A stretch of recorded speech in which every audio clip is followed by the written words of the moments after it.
Welcome to another human-read audiobook by the United Marxist Pact Discord server, link below in the description.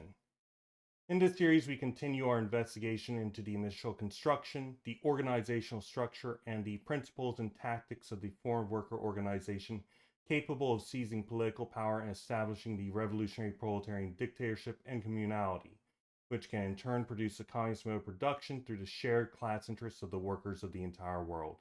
Our goal is to compile, analyze, and elaborate on what all these texts have to say about this, and at the end we'll have a strong understanding of the exact scientific process of it, particularly in general terms. At the end of our readings as a whole, we'll try to put it all together, present it as a coherent whole in an educational video with associated notations.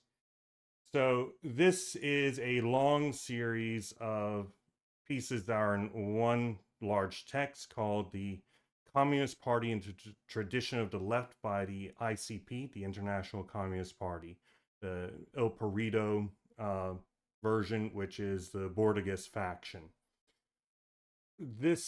So right now I'm going to be going over a pre-written textual analysis on the terms of the aforementioned topics of this, but I've separated out into the various sections because it's a very long piece. I'll also be posting this in my pinned comment if you prefer to read it in text, or follow the link in the description to a read-only version of my Google Docs notes. This will summarize the contents of the text, but is no replacement for the actual reading itself for the sake of understanding the context. I'm reading these specifically and only for the pertinent content, and I'm not including items that are not of interest for most conditions that are related to the topic at hand, the Communist Party. But only historically. For example, the peasant question. I'm not addressing that. It's not pertinent for most of us. In addition, in the reading, I supply my own commentary, critiques, additions, etc., which may be helpful for understanding some particularities. Or if I'm incorrect about something, then you can tell me in the comment section, and I will be happy to engage that and all that sort of stuff. With that said, let's get started with the ICP, the Communist Party and the Tradition of the Left, the introduction. Okay. It must be kept in mind that the rejection of party development via factions engaging in internal struggle within the party is, in fact, a maturation of the party. Internal struggle and factions within the party can only be understood as harmful, though it's true that a split can be productive under circumstances. The aim should be to achieve party development not through struggle, but through scientific analysis and the real life activity of the party. Through historical analysis and maturity of the class struggle, doctrinal unity and systematized tactical norms can be established in facts, texts, and theses, rather than blindly groping around and adhering to whatever seems right at a given time. This codified tactics runs through the party structure and in its scientific work. The organizational structure and tactics are in a dialectical relationship with one another, and through the crystallization of these tactics throughout the party, organic methods to achieve them can be produced as the organizational structure and the rank and file respond to necessity on the ground by spontaneously organizing themselves as necessary for their conditions. However, simply having the correct organizational structure and principles does not mean that all tactics can be used. Rather, tactics which the rank and file and or center cannot accept will produce internal conflict, factions, and ultimately for the use of organizational coercion to carry them out. So, in other words, if the organization needs to do something, but the rank and file refuse to because they don't see it as possible or the proper stance, then either the center has to fold or the periphery has to fold. And if the periphery folds, then that means that the center is undergoing some sort of disciplinary action and forcing through by coercion a particular stance that goes contrary from the rank and file. Hence, that there should be a collective understanding of common tactics at play so that there are no surprises which can result in a breach of discipline. Leadership should at all times respect the norms and cardinal rules of tactics instilled within the program and all other aspects of the party. These tactics are not based on a consultative assembly or battles between minorities and majorities within the party, but instead based on anonymous, impersonal collective work, a fundamental task held by all members of the party within the framework of the program. So in other words, you don't vote on what tactics you're going to carry them out. Instead, you look at the conditions utilizing dialectical materialism and historical analysis of what worked in the past and what didn't, and then the center comes to conclusions about what action you'll take without doing consultative assemblies, without doing elections or anything along those lines. And we'll get into what happens later about that. Continuing, all aspects of the party's life, its doctrine, ethos, in cybernetics terms, program, tactics, principles, final goal, the organizational structure, the internal conditions of the party, the environment of the party and all of its varying organs, and the actual stages and processes by which a party reaches its final goal are in a dialectical relationship with one another at all points, which produces the daily activity of the party, which in turn produces the rest. This is my own corrections to some of their stuff. They reject any sort of, they don't believe that you can say anything about the organizational structure or anything on those terms, only about the tactics, the doctrine, and the program, and that any sort of claims, a prior claims about the organizational structure are going to somehow make it so the tactics that you can carry out are limited or do not fit with the actual real conditions that you're in. We'll get into detail about why that's false in the readings themselves and further down in the summaries. Continuing. The most developed organizational form of the party is one which can produce centralization and discipline by unity, by fraternal solidarity, rather than by any form of coercive disciplinary force. This requires a rejection of, for example, struggles between individuals or between factions within the party, such as criticism and self-criticism in formal means, outside of the most egregious and particular circumstances. In addition, leaders as individuals are important, but should not either be the face of the party or the scapegoat of it, with problems or successes in the party resting on the daily activity of the whole rather than on any individuals. If an individual can be blamed for issues, then that's a problem with the organizational structure, as it has allowed an individual to break with it, or the organizational structure allows for problems. Hence, our internal work amongst comrades should be one of a scientific community of thinkers and actors, not one of politicking, moralizing, or witch hunts. Beyond anything, we need to understand that opportunism tends to come from above, taking advantage of formal structure of the party, such as processes of attacking individuals, in order to take control of the movement. Hence, political struggle within the party, including against opportunists, can produce a structure which grants opportunists power. The best response to this is to have a focus on creating such an organizational form that allows the centralization and discipline resultant only by fraternal solidarity. Any individual aggrandizement should be rejected within the party, including any conception of careerism, rewards, or competition. However, the necessity of professional full-time revolutionaries cannot be understated. Therefore, the party requires some means of making it so its membership, which is meant to be made up of such full-time revolutionaries, be able to subsist. This is, again, my own input here. This may involve a commune of the venture communism. Vulgar communism is the term in use if we are looking into raw stuff. Dark Marxism, or Ian Wright blog post has a video discussing it, but you can also find it.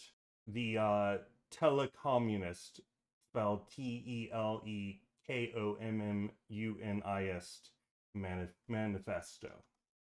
Okay, continuing.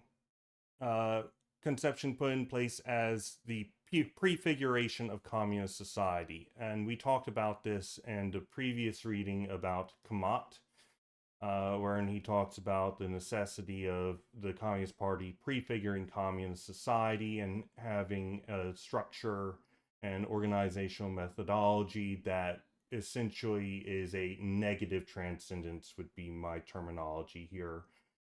in the same way that atheism is a negative transcendence of religion, as Marx, he doesn't put it specifically like that, but it's a negation in the dialectical sense of religion. This party in this conception would be the negation of capitalist society by way of establishing socialist social relations, but solely in the negative way. It would have to be done by force and through continual operation rather than being naturally produced. Continue. The party organization, centralism, and discipline is unitary throughout its program, which is defended through extreme coherence of organic method which seeks to maintain the party as a prefiguration of communism. For this, no form of coercion can be used by the party to compel unity, which must instead be spontaneous. Individuals are disciplined in and through the unitary program of the party, which expels any new ideological ideas or schools of thought by a strict adherence to its program, thus banning internal political struggle in both official and unofficial terms via removing the basis of such. In turn, to defend the program and the party's external propaganda, the party rejects both localism, the conception that propaganda needs to be localized for a particular population, thus rejecting propaganda entire and trending only towards either proper education or agitation, as propaganda can only be understood as targeted information for a certain section of society. I do want to put that out there. And contingentism, the belief that something can be necessary one time but not another. In other words, it seeks universal agitation or education which functions at all times and places. Okay, and that's our introduction. Next up, we'll start the actual reading. This is the International Communist Party's The Communist Party in the Tradition of the Left, 1974. This is a long piece, so be prepared. It's got 3 pages. We'll be reading through this probably at least a couple of days. You've got all this, and then you've got all this, and then finally page 3 is thankfully less long, but that's the entire day's reading all on its own. So with that said, let's get started.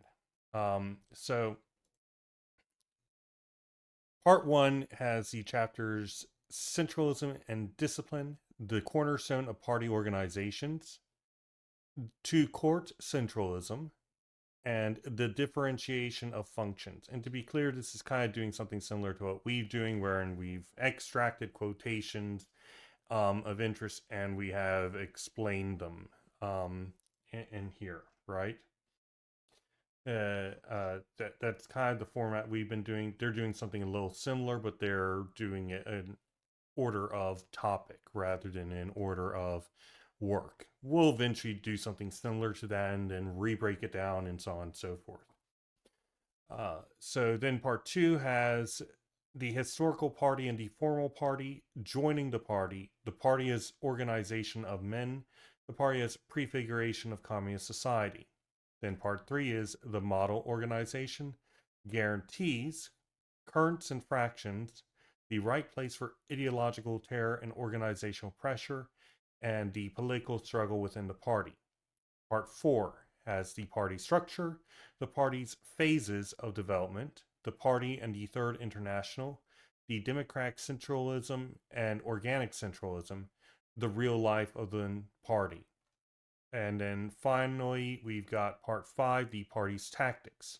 The need for tactical forecasts and programming, the main tactical priority, the party's total autonomy, party tactics in Western Europe, the Rome Theses, rejection of blocs, alliances, and fronts with other parties, totalitarianism, and electionism, absenteeism. No solidarity with the defense of democracy. Then the conclusion, and then in appendix, we have the party's preparation for the revolution lies in its organic nature, written 1985, with sections of the party as organic leader of the class, objective factors in the degeneration of the Communist International, evaluations of the historical situation and party tasks, necessity for the party to be continually prepared, the party's compactness and unitary duty to its organic activity, lessons of the counter-revolution, the principles, programs, tactics nexus, against political struggle within the party, and finally a conclusion. With that said, let's get started on the presentation. The following text, the Communist Party in the tradition of the left, from June 1974, is the product of the party's collective effort to prioritize and restate the fundamental issues which get brought up whenever the organization swerves off course, and which generally, at least so far, have taken the form of more or less conspicuous and comprehensive splits, more or less useful in terms of strengthening of party action on the basis of continuity and unity of theory, program, tactics, and organization. Written all in one go, under the impulse of the perpetual pressing need to reestablish the fundamental principles on which the party based its relaunch in 1952, no textual modifications are needed. In the days before the appearance of the party's new press organ, Il Partito Comunista, reminder there's 4 iterations of this stuff, right? At least currently. And I don't think that this is even around anymore. I might be wrong. The work appeared originally as the first of a series of pamphlets. The circulation of the text was therefore inevitably limited, although a new edition in book form was brought out a few years later, first in Italian, then in other languages. Now, at last, is available in English-speaking countries and to an international readership. It is hoped that comrades, readers of our press, and proletarians who follow our struggle will find it both an aid to study and indispensable guide to how the left resolved the complex and intertwined issues adequately summed up in the title of our classical text from 1945, Nature, Function, and Tactics of the Revolutionary Communist Party of the Working Class.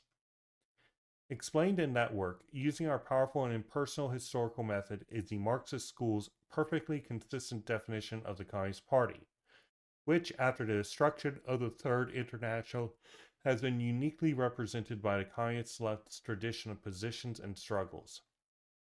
Drawing on a long party activity stretching over half a century, from 1920, a still revolutionary year in Europe, to the comparatively recent 1970, and covering a long cycle of counter-revolution, as opposed to the gossipy quote-unquote new stages, discovery every 6 months by anti-Marxist immediatism. The quotations and comments which introduce them, and nail down their meaning, describe the historically determined characteristics of the Revolutionary Party, a projection into the present day of the human society of tomorrow. The text neither adds to or modifies any of the theses which the left defended within the International against Stalinist corruption and then later against the degeneration represented by the non-Marxist anti-Stalinist currents. Taking that in combination with what was codified and objectively realized within a long international party tradition in the post-Second World War period, it represents a synthetic and systematic document, and a confirmation of our programmatic theses on the so-called organizational questions. We thus bring to the attention of new generations of young proletarians, the revolutionaries of tomorrow, and to whoever is drawn into our orbit the theses defended by our party organization and by us alone. The text is written immediately after the last laceration of party unity, the worst and most dramatic of the post-war period because desired and driven by the party center itself, and directed against comrades who maintained their full allegiance to its programmatic principles and the organizational discipline. It is to be considered the continuation of a work, carried out in accordance with our tradition and method, by which, amidst the frantic organizational new courses, the correct orientation was kept in accordance with the basic principles which regulate and discipline the life, action, and nature of the party.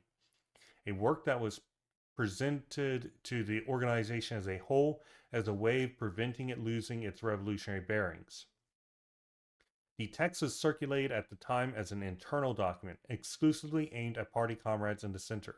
This was because the main thing was to get the administrative measure of expulsion repealed, channeling the forces of all comrades into reconfirming the homogeneous bases we held in common, the old method of work we had in common, the common principles which nobody was openly saying they wished to question, and equally importantly, it wanted to reaffirm these characteristics and special aspects of party life which had characterized it since its reconstitution in the immediate post-war period.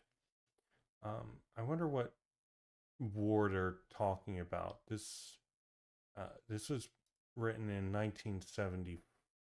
Yeah, 1974. Uh, I'm bad at history. Okay. Maybe somebody else can tell me.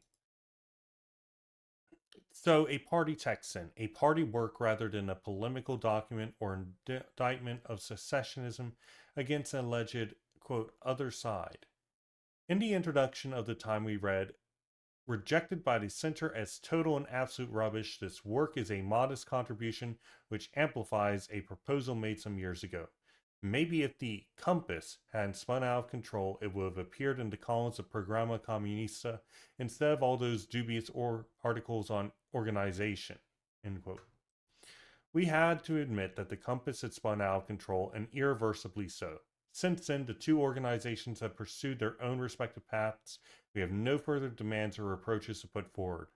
We are, however, left with the precious lesson of the method we use to respond to the encroaching disaster of the split, to the errors which would prompt, sustain, and conclude in such an ignominious way over the years which followed. Errors which were reduced to vile, disgraceful tatters that allegedly iron organization that had arisen after the expulsion of, quote, the weaklings, of those, quote, lacking in discipline, of the, quote, anti-centralist faction, as it was then called, who had opposed the new organizational courses and the impromptu disciplinary measures, not for fear of discipline and organizational power, but rather because they saw in those means, in those criteria, the road to disorganization and thence a breach of programmatic unity. The aim of this tenacious work wasn't to arouse any sense of personal satisfaction about winners and the losers within the party, but rather to prompt a sound reaction, capable of bringing the party as a whole back onto correct positions without rehabilitation, self-criticisms, or anyone being put on trial. Drawing on the whole integrated tradition of the Communist left, the text therefore merely sets out to restate postulates known to everyone in the party and accepted by all militants. Postulates which past and present generations have quote unquote sculpted and refined with the aim of fortifying and expanding the fighting party organization, which in its turn has been strengthened by this continuous untiring work. Faced with the dispersal and general retreat of the proletarian movement on all fronts, when even parties calling themselves communists would yield to those old bourgeois and idealist superstitions which entrust everything to the myth of the illustrious leader, or to the pay bourgeois deference to hierarchy, or worse still, to simple arithmetical majorities, only the left is capable of drawing the lesson of the counter-revolution by recognizing the Third International and its first two congresses as the anticipation of the World Communist Party, something which is an old aspiration of Marxist communism and a historical necessity. The left would also denounce ephemeral forms, the survival of federalism, and the doctrinal and programmatic heterogeneity within the party, and their degenerate consequences, the democratic mechanism and its complacent bureaucratism and abusive organizational formalism. Before, in the International, the left was opposed to the view that the method of internal work, the study of social reality, and the singling out of appropriate tactics should be the result of an internal political struggle, of the clash between different factions, and of their changing relationships. Within the party which re-emerged at the end of the war, the One World Communist Party in embryonic form, all the more strenuously did we rule out the possibility that its internal life could be based on a clash between several ideologically opposed currents. Now, thanks to a process of historical revolutionary and class struggle and maturation, doctrinal unity has finally been achieved once and for all and a system of tactical norms codified. Such an objective maturity of proletarian experience is crystallized in facts, texts, and theses, and pulsates in the living party structure and in its unequivocal, univocal. Okay, one possible, yes. And it's a univocal and scientific work of study and research. This makes possible, or rather requires, the adoption of an organic method for the realization of its tactics and coherent action. We maintain that the most efficient way of utilizing the party forces as a whole lies in unitary methods of work which rely on, for quote, fraternal solidarity and mutual consideration among comrades. We therefore finally relegate the Museum of Prehistory to that of proletarian organization as well. Those nowadays destructive methods, which were only ever present in the movement due to historical immaturity of, quote, struggle between comrades and fractions, where not only the weapons of democracy and numerical headcounts are used, but exaggeration and polemical excess as well. Are you saying that? Everything about you guys, just up here, you guys were talking about vile degenerations and stuff. But come on.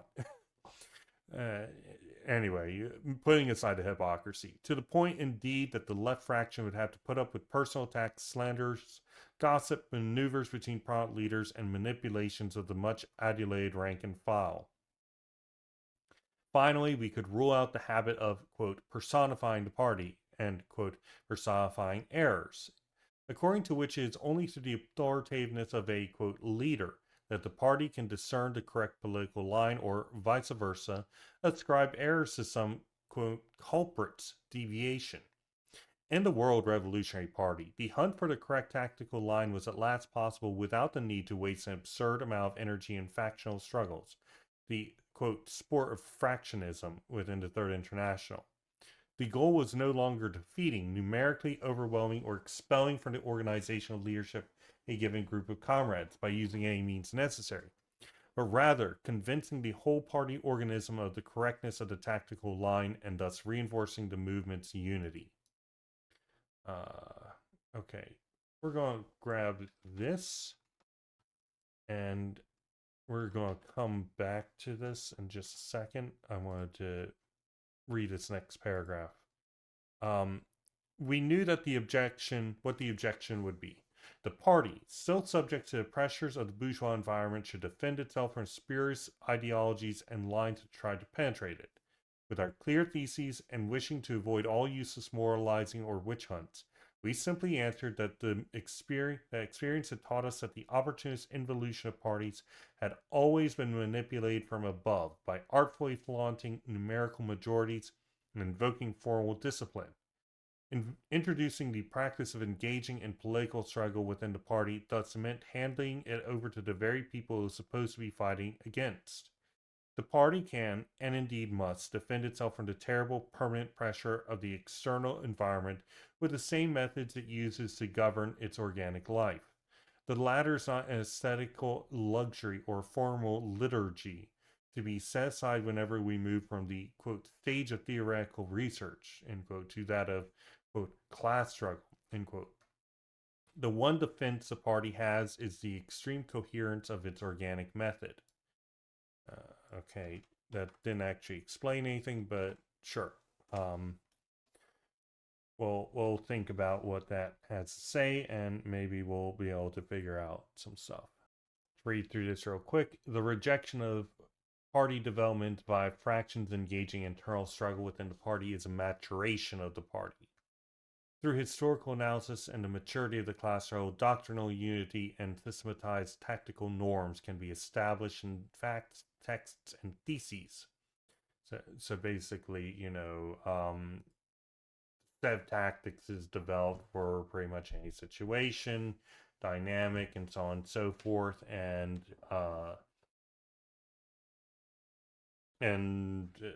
then you don't really need to do much more rather than figure out how to carry out those tactics. These codified tactics run throughout the party structure and in its scientific work. In other words, the party is organized around these tactics. And from that, with the need to carry out the tactics, organic methods to achieve them can be produced. That is to say, it discards anything that isn't useful for carrying out the tactics, and it adopts anything that is useful for it. I'm just going to say again that this is a pretty infantile way of looking at it, and I'll tell you exactly why.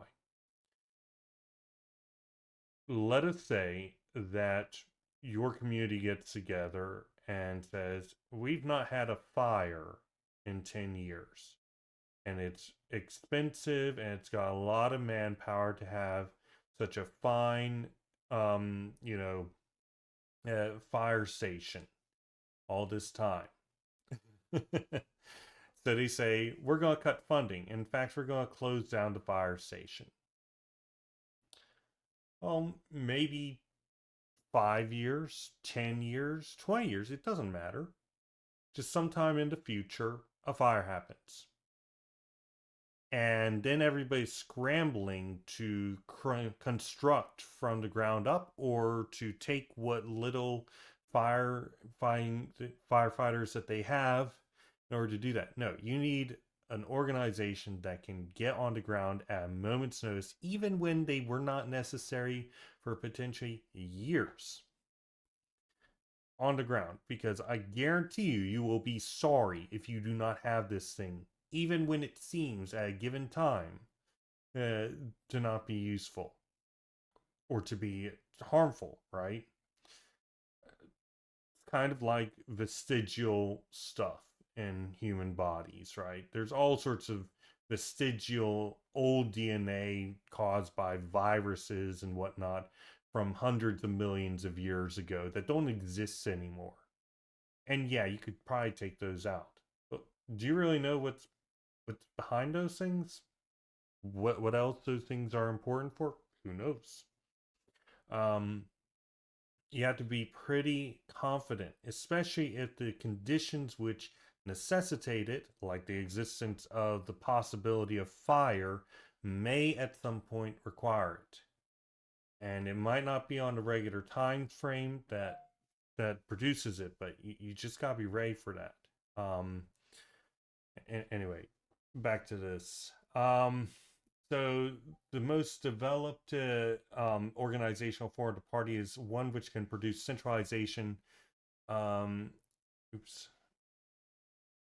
Yeah.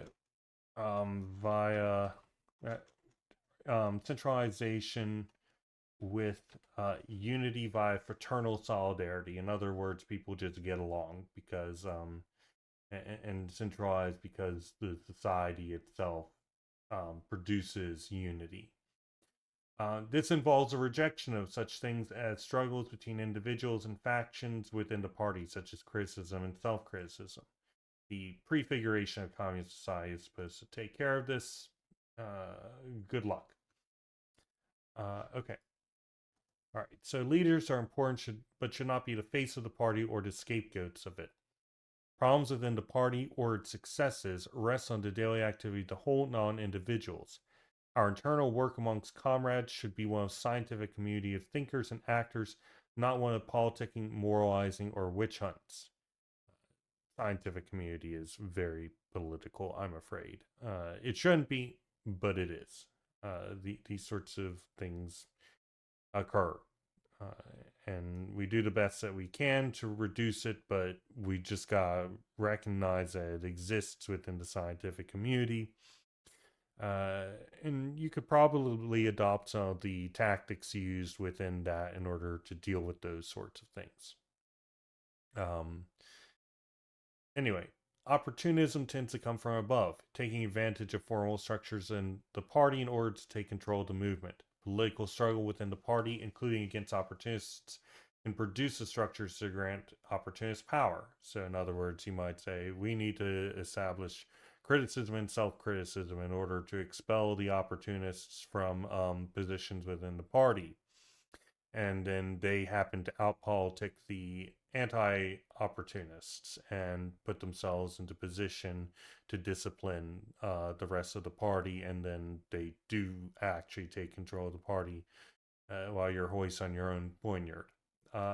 It can happen, certainly.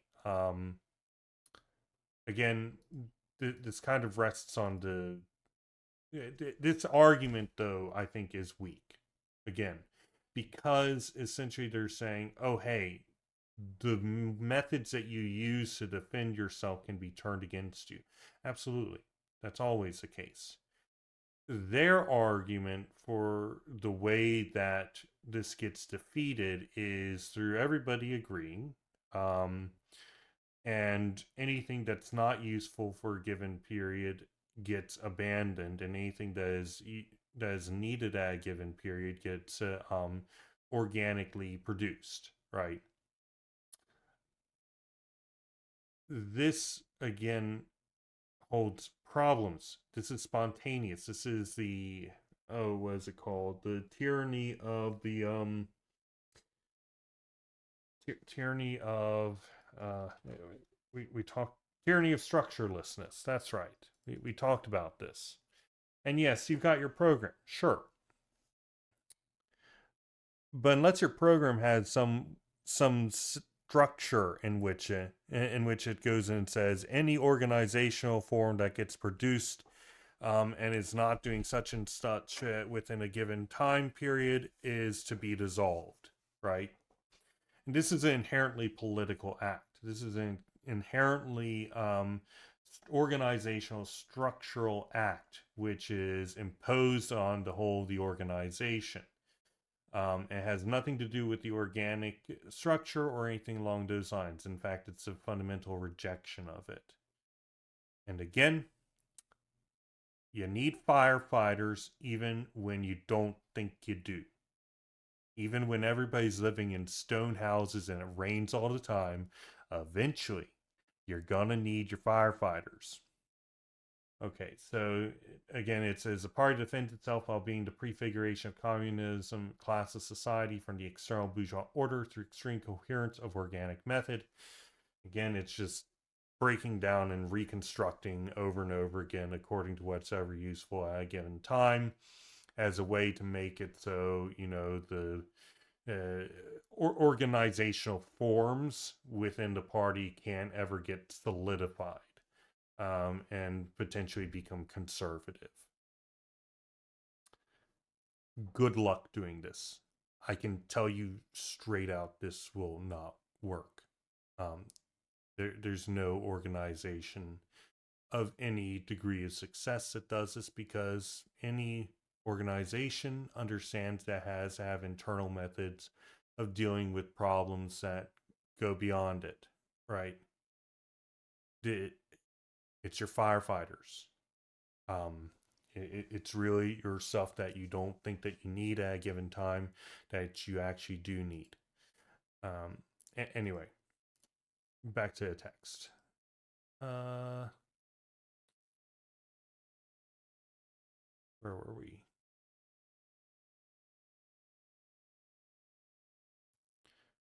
Here we were. Okay. These themes have been further expounded in a recent report entitled "In the Party's Organic Predisposition Lies Its Preparation for Revolution," which is included here as an appendix to the 1974 text. In 1951, quote, "in the depths of the counter-revolutionary depression," end quote, with the drifting of the Russian state onto the terrain of defensive bourgeois relations, a fait accompli, and the patriotic intoxication of the Second Imperialist War a thing of the past, the Internationalist Communist Party, constituting itself in a clear and homogeneous manner, formulated a body of characteristic theses. These theses had the purpose of defining our movement and clearly delimiting it both from those forces which have abandoned the party and from those groups which, though they appear to be close to us, have marched in step with the great machineries of official social democracy ever since. In those waves, still a constant reference point for our present organization, the chapters entitled Theory, Tasks of the Communist Party, Historical Waves of Opportunist Degeneration, Party Action in Italy and Other Countries in 1952, aren't to do with philosophy or with abstract professorial histories. Rather, they outline the party's mode of being, a party not merely firmly founded on, quote, the principles of historical materialism and of critical communism of Marx and Engels, end quote, but one able and willing to bring that social signs and those future predictions to life within an active organization, within a party whose aim is to suppress the antagonism between consciousness and action, between the theory of revolution and revolutionary activity itself. Although referring to a fairly small organization, due to historical causes, the fourth thesis in part 4 states 1. Characteristic theses of the party, 1951. Part 4. Section 4. Today, we are in the depths of the political depression, and although the possibilities of action are considerably reduced, the party, following the revolutionary tradition, has no intention of breaking the historical line of preparation for a future large-scale resurgence of the class struggle, which will integrate all the results of past experience. Restriction of practical activity does not imply the renunciation of revolutionary objectives. The party recognizes that in certain sectors its activity is quantitatively reduced, but that this does not mean that the multifaceted totality of its activity is altered, and it does not renounce expressly to any of them. End quote. The reduced militant forces which reorganized soon after the end of the war recognized that choosing the program of revolutionary emancipation of the working class from the capitalist class was now historically incontrovertible. Not only were the theoretical principles of communist social and cognitive critique integral and essential parts of such a program, but also a complete system of tactical norms derived from centuries of proletarian warfare and an organic method of work and internal relations relevant to the proletarian party. The maturity of our theoretical postulates and their confirmation derived from the living verification of the class struggle enabled the party at the time to say in Thesis 5, Part 4, 2. Characteristic Theses of the Party, 1951, Part 4, Section 5. Today, the principal activity is the reestablishment of the theory of Marxist communism.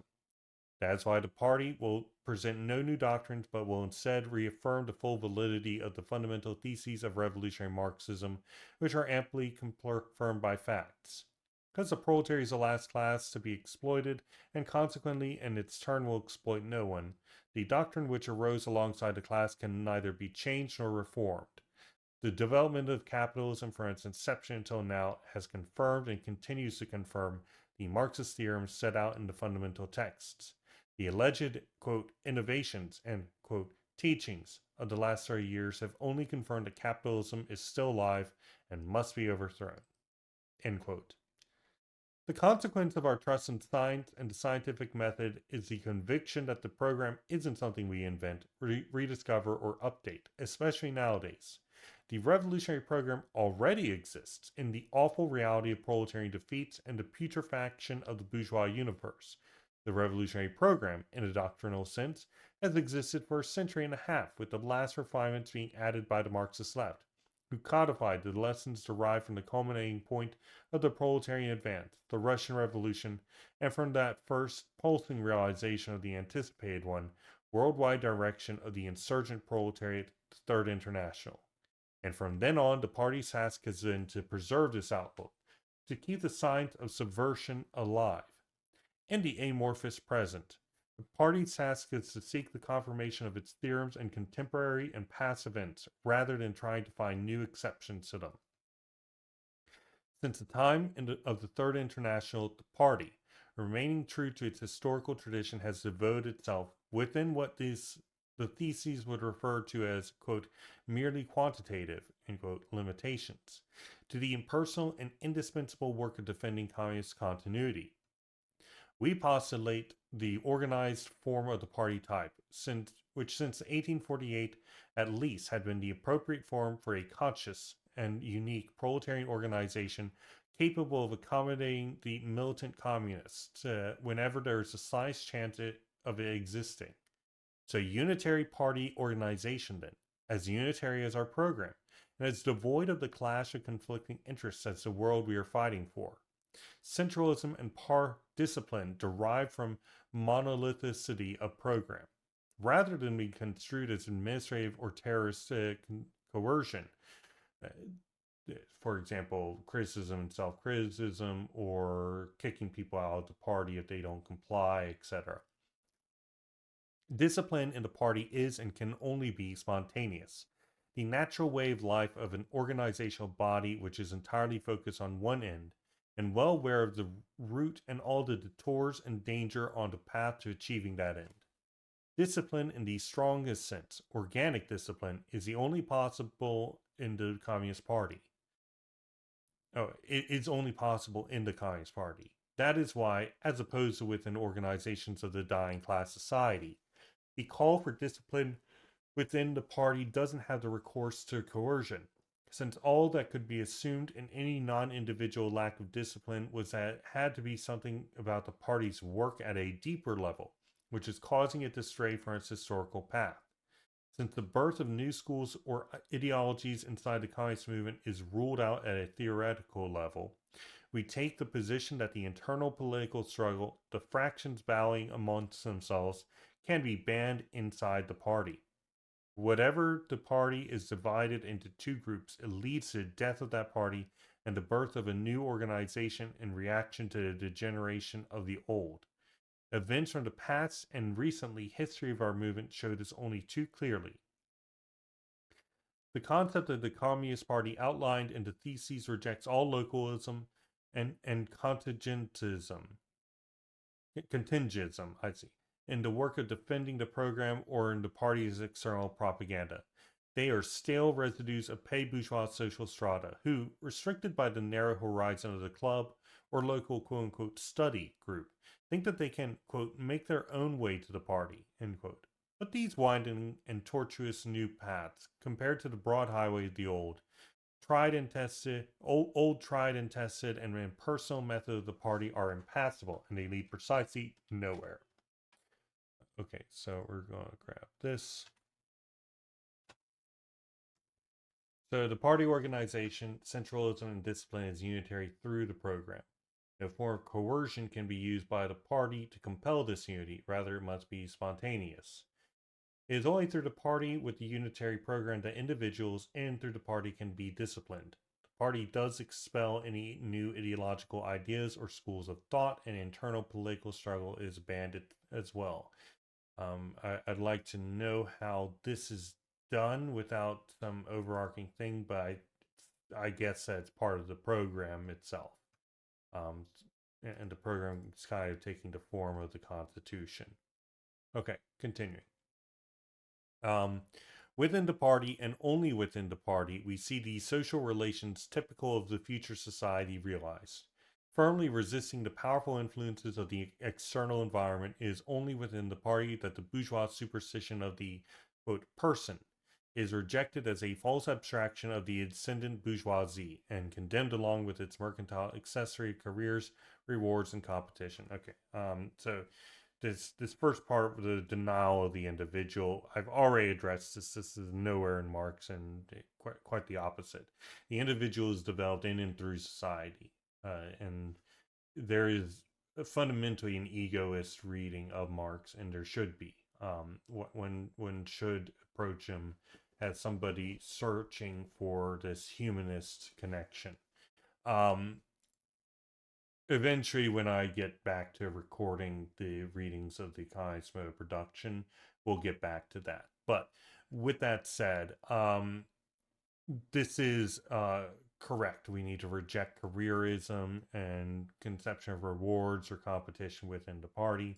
The prefiguration of kind society insofar as possible, because it's not the positive transcendence. Because it's kind of a utopian socialist thing, right? That's okay, but it's not revolutionary in of itself to have this. But it can create the consciousness necessary for it, and it's a good thing to have. I don't have particular arguments against this prefiguration so long as it's capable of defending itself. They say that its organic conception will be able to. I don't really agree with that. But I don't really agree with that, because I don't think that you can just gain and shed organizational forms at a moment's notice.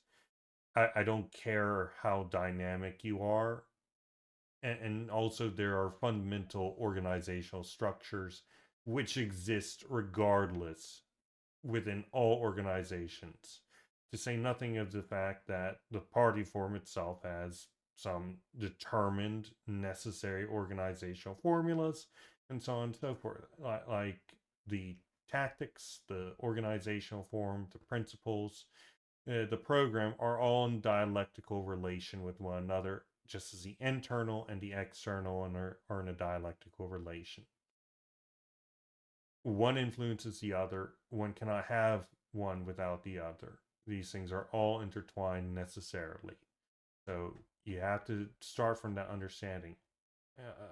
With that said, we are going to take this, and we're going to take this. Okay. All right.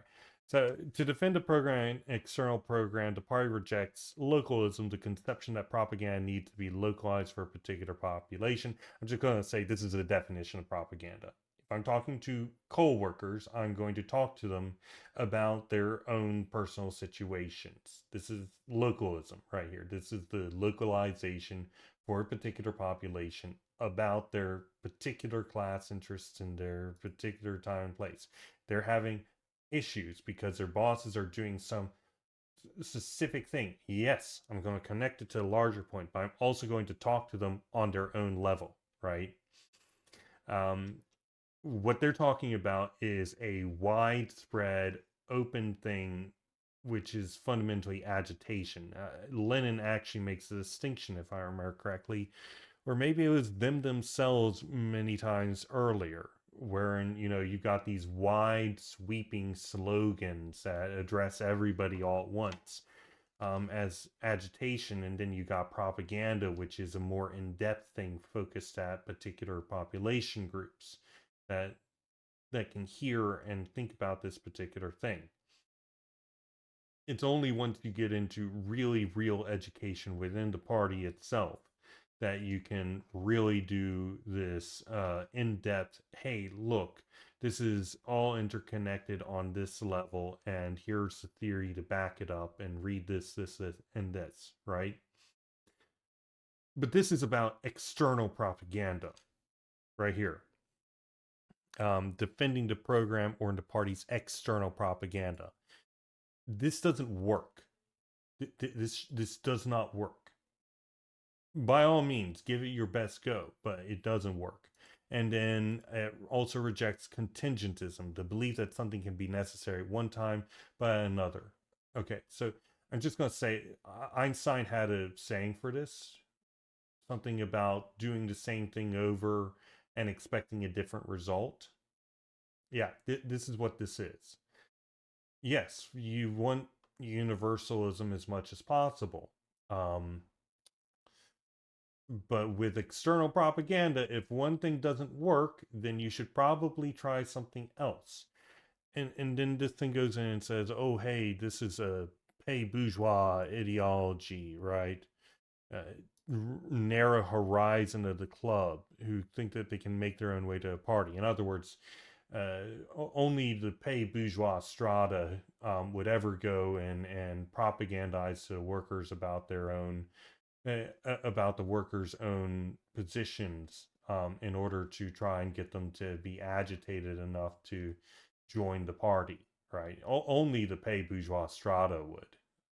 This is very silly, very, very extractory. You guys are kind of saying, no, we don't want people who, are interested in their own particular circumstances and use that as a springboard to get involved in the wider struggle. They have to be from the get go thinking about the wider struggle before they can get involved.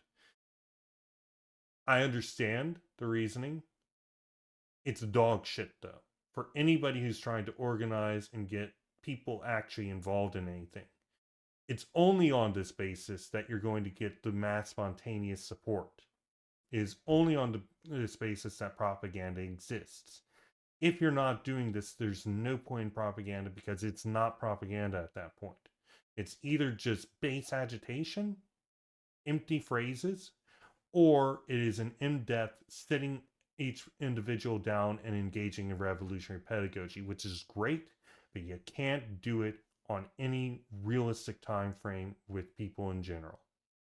Okay, continuing. So individual aggrandizement should be rejected within the party, including careerism, rewards, and competition. Um, I will say, though, you are at some point going to need to have professional full-time revolutionaries. you're going to need to have people who don't have to worry about circumstances. And if they're prefiguring the party as communist society, and then maybe what they're trying to say here is essentially that the party itself will engage in production and provide for everybody in it. If so, by all means, sure. Um, that's a pretty tall order, though, and I don't know. If that's what it's saying, then this takes on an entirely new level, because then we can go and say, hey, listen, this is essentially a utopian socialist program with the intent of producing a militant explosion wherein the party goes out and actually takes its utopian project that is established and moves out there. And I've made this recommendation in the past before. You kind of make a commune with the venture communism, as it's called. And essentially it's like a financial thing that extracts capital out of the capitalist class, and then it socializes it within the people that are in the mutualistic thing. And then this can essentially act as a staging ground for actual revolutionary action. It's not revolutionary itself, but can act as a staging ground. If it's a case that's doing this, then that's pretty good. I will accept that. I think that that's a very good idea, in fact. But if it's not, then you're going to need this these professional revolutionaries, which are paid for by the party, um, which involves donations, involves paying for them to continue to live and exist, involves people fundamentally competing over spots within the party in order to be able to do active work. Um, though that can be reduced, of course. If it's that utopian socialist venture communism or something along those lines, sort of type thing, then everybody is kind of getting paid for, and everybody in that sense is a professional revolutionary, which is probably the correct way to go about it if you could pull it off. Um, I'd like to see it. I really would. Not making any jokes or anything along those lines. Not denigrating it. I'd like to see it, but unfortunately, nothing like that has ever come up, as far as I'm aware. Maybe we will see it. I'm gonna note this down though. So I just put that down because I'll know what that is in my notes when I'm going back up and summarizing it. This is from a previous reading of a particular section I was directed to. Okay, continuing. Um, in the belief that the consignment of the historical party not as revealed dogma, but as a synthesis of past proletarian experience confirmed by past and present events, constitutes the continuous furrow along which the militant organization has to channel its energies. In Thesis 7 of Part 4 is stressed that 3. Characteristic Theses of the Party, 1951. Part 4, Section 7. Quote, consequently, the party members are not granted personal freedom to elaborate and conjure up new schemes or explanations of the contemporary social world. They are not free as individuals to analyze, criticize, and make forecasts, whatever their level of intellectual competence may be. The party defends the integrity of a theory which is not the product of blind faith, but one whose content is the science of the proletarian class, developed from centuries of historical material, not by thinkers, but under the impulse of material events, and reflected in the historical consciousness of one revolutionary class and crystallized in its party. Material events have only confirmed the doctrine of revolutionary Marxism. To note, we've got a lot of these quotes already in, so we're not going to integrate any of these quotes if it happens to make sense to. We're still not going to generally. Continue. Another separation of party forces took place in 1966, and organizational continuity was maintained by a decisive reconfirmation of the norms of internal party relations drawn from the balance sheet of the Third International's degeneration, as specifically recalled by the theses of 1965 to 66. As in 1951, another separate organization was formed which distanced itself from the party and went off in a different direction to ourselves, where we've never been particularly interested in finding out. That's a weird aside, but okay. On this basis, the party which would be identified with its organ Il Programma Comunista would arise and carry out its work until 1973. Then another dirty quote-unquote split, as we would call it, would take place. Dishonest because those who were betraying the party at the time didn't have the nerve to proclaim their intention of abandoning the plotted course, or only after the event, once militants had already been deceived. On the contrary, the history of formal parties has taught us this is a rule for all revisionisms.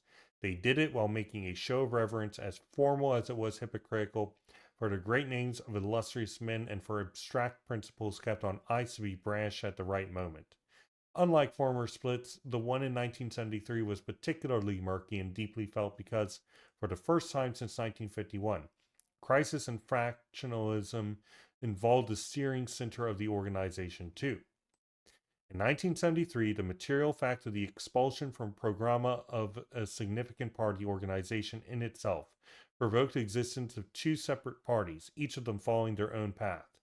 The historical impossibility of the positions of the left coexisting with any kind of opportunism explains why this irrevocable split was so clear cut. The new organization, publisher of the periodicals Il Periodo Comunista, Comunismo, Communist Left, and periodicals in other languages, now had the chance to weigh up the slaves' crisis of the formal party. A crisis which, even though occurring at a very paltry level, we nevertheless deemed, quote, rotten to the core. We would proceed to brand the deviation as opportunist and results of voluntarism and impatience as regard practice. Describing our accusers as activists, we would turn against them the very label they had conjured up to describe our non-existent faction. So, what was this? Was this Damon? Perhaps. I'm not sure who this was that they're complaining about. Continuing. Since the possibility of the party's existence is not something we make mechanically dependent on particular force relations between the classes or the number of available militants. Actually, isn't this exactly the kind of thing that you kind of want? At least this is a description of organic centralism as far as I'm concerned, right? The people who don't want to be part of your party because they disagree with you, they just have to effectively leave this dirty split because you don't really have the basis to do that. In fact, don't you ban factionalism at all?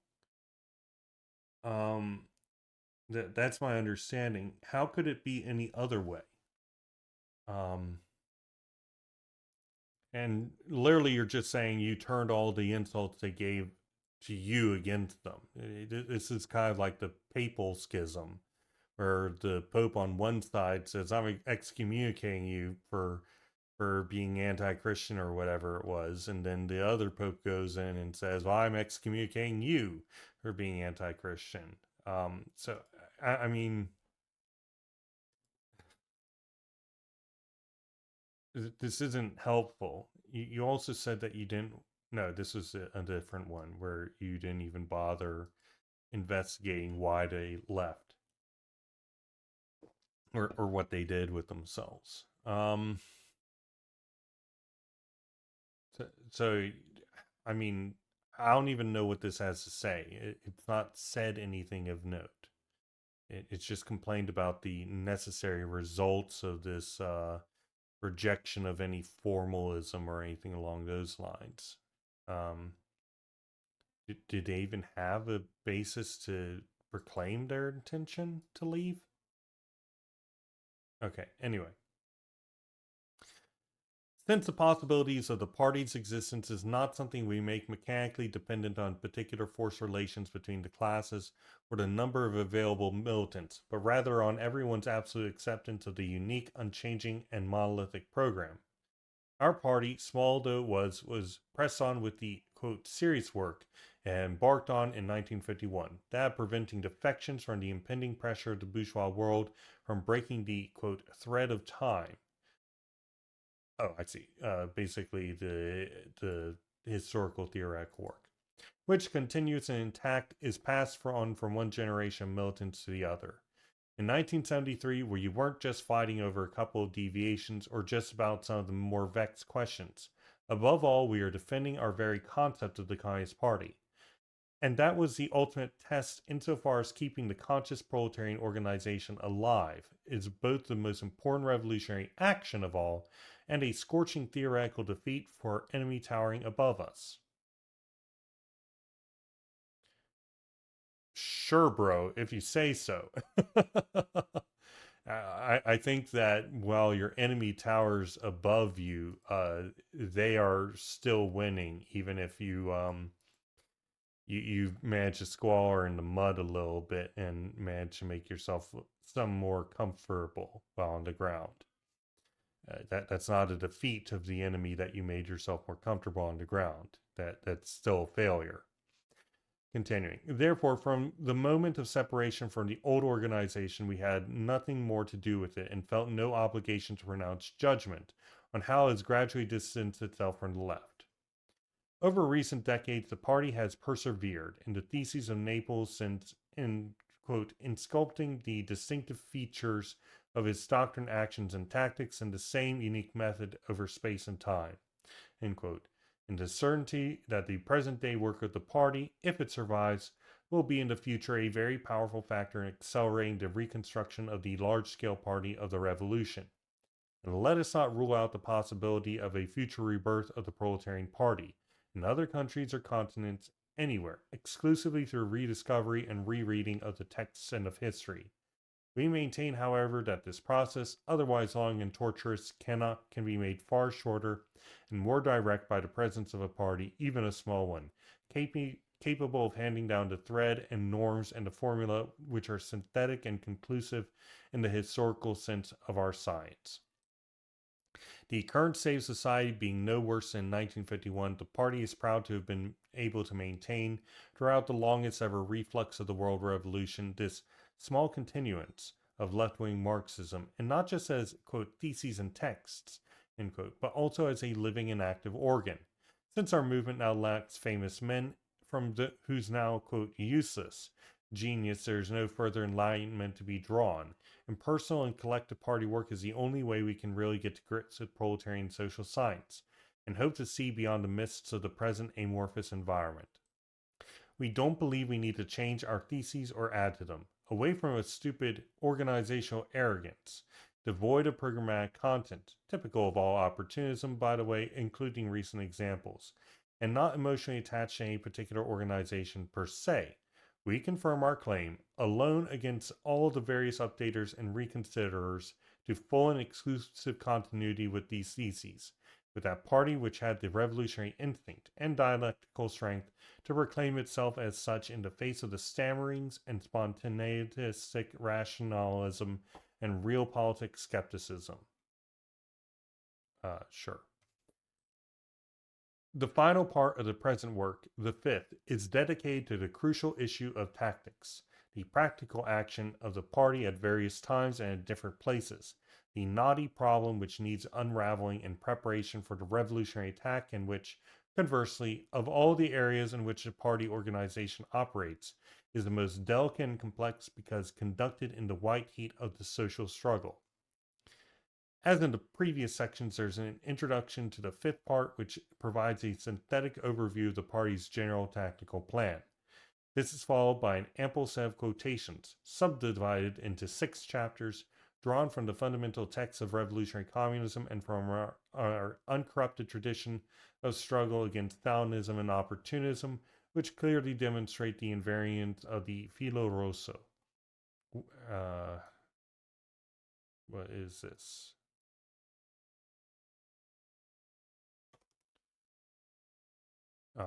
Okay.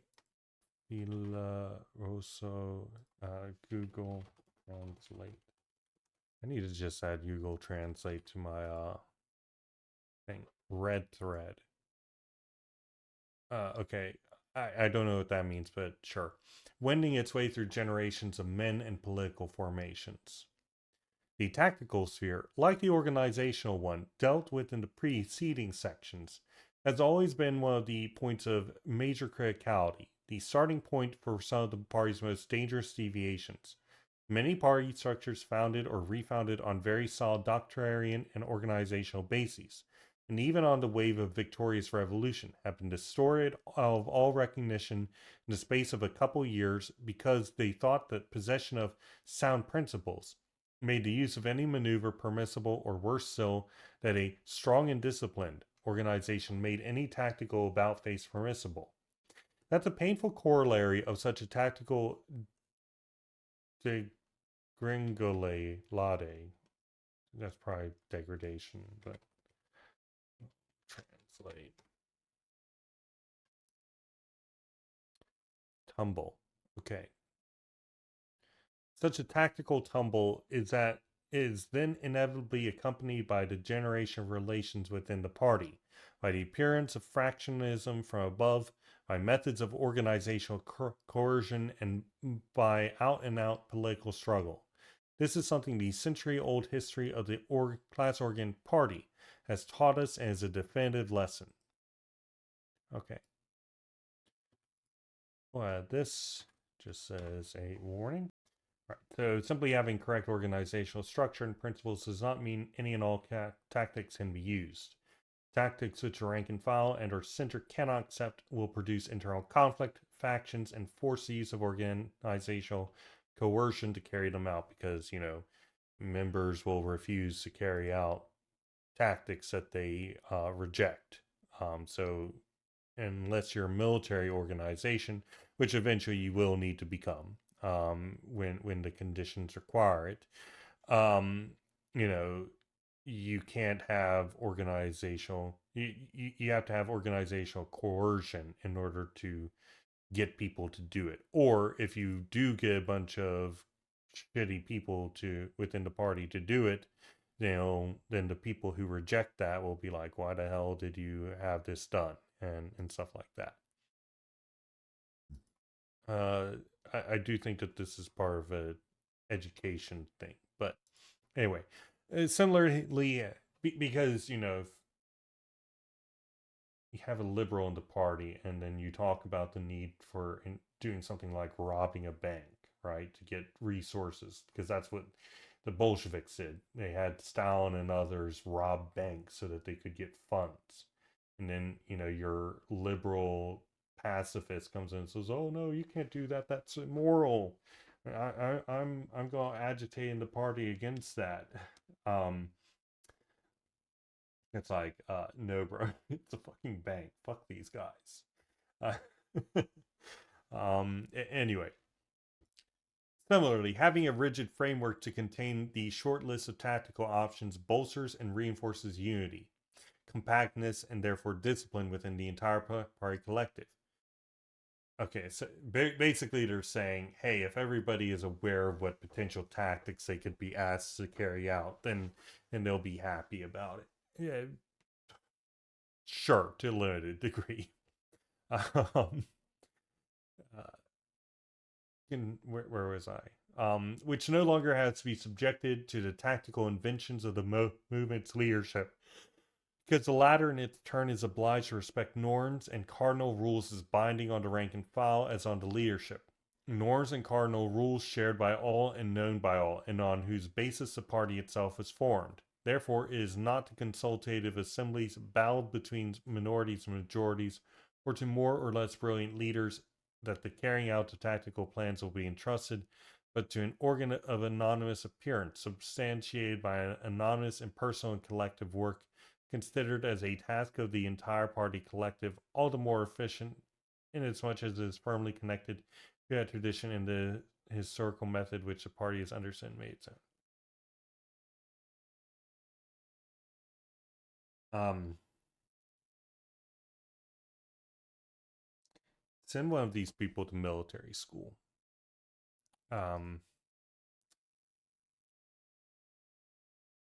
But they had already said that.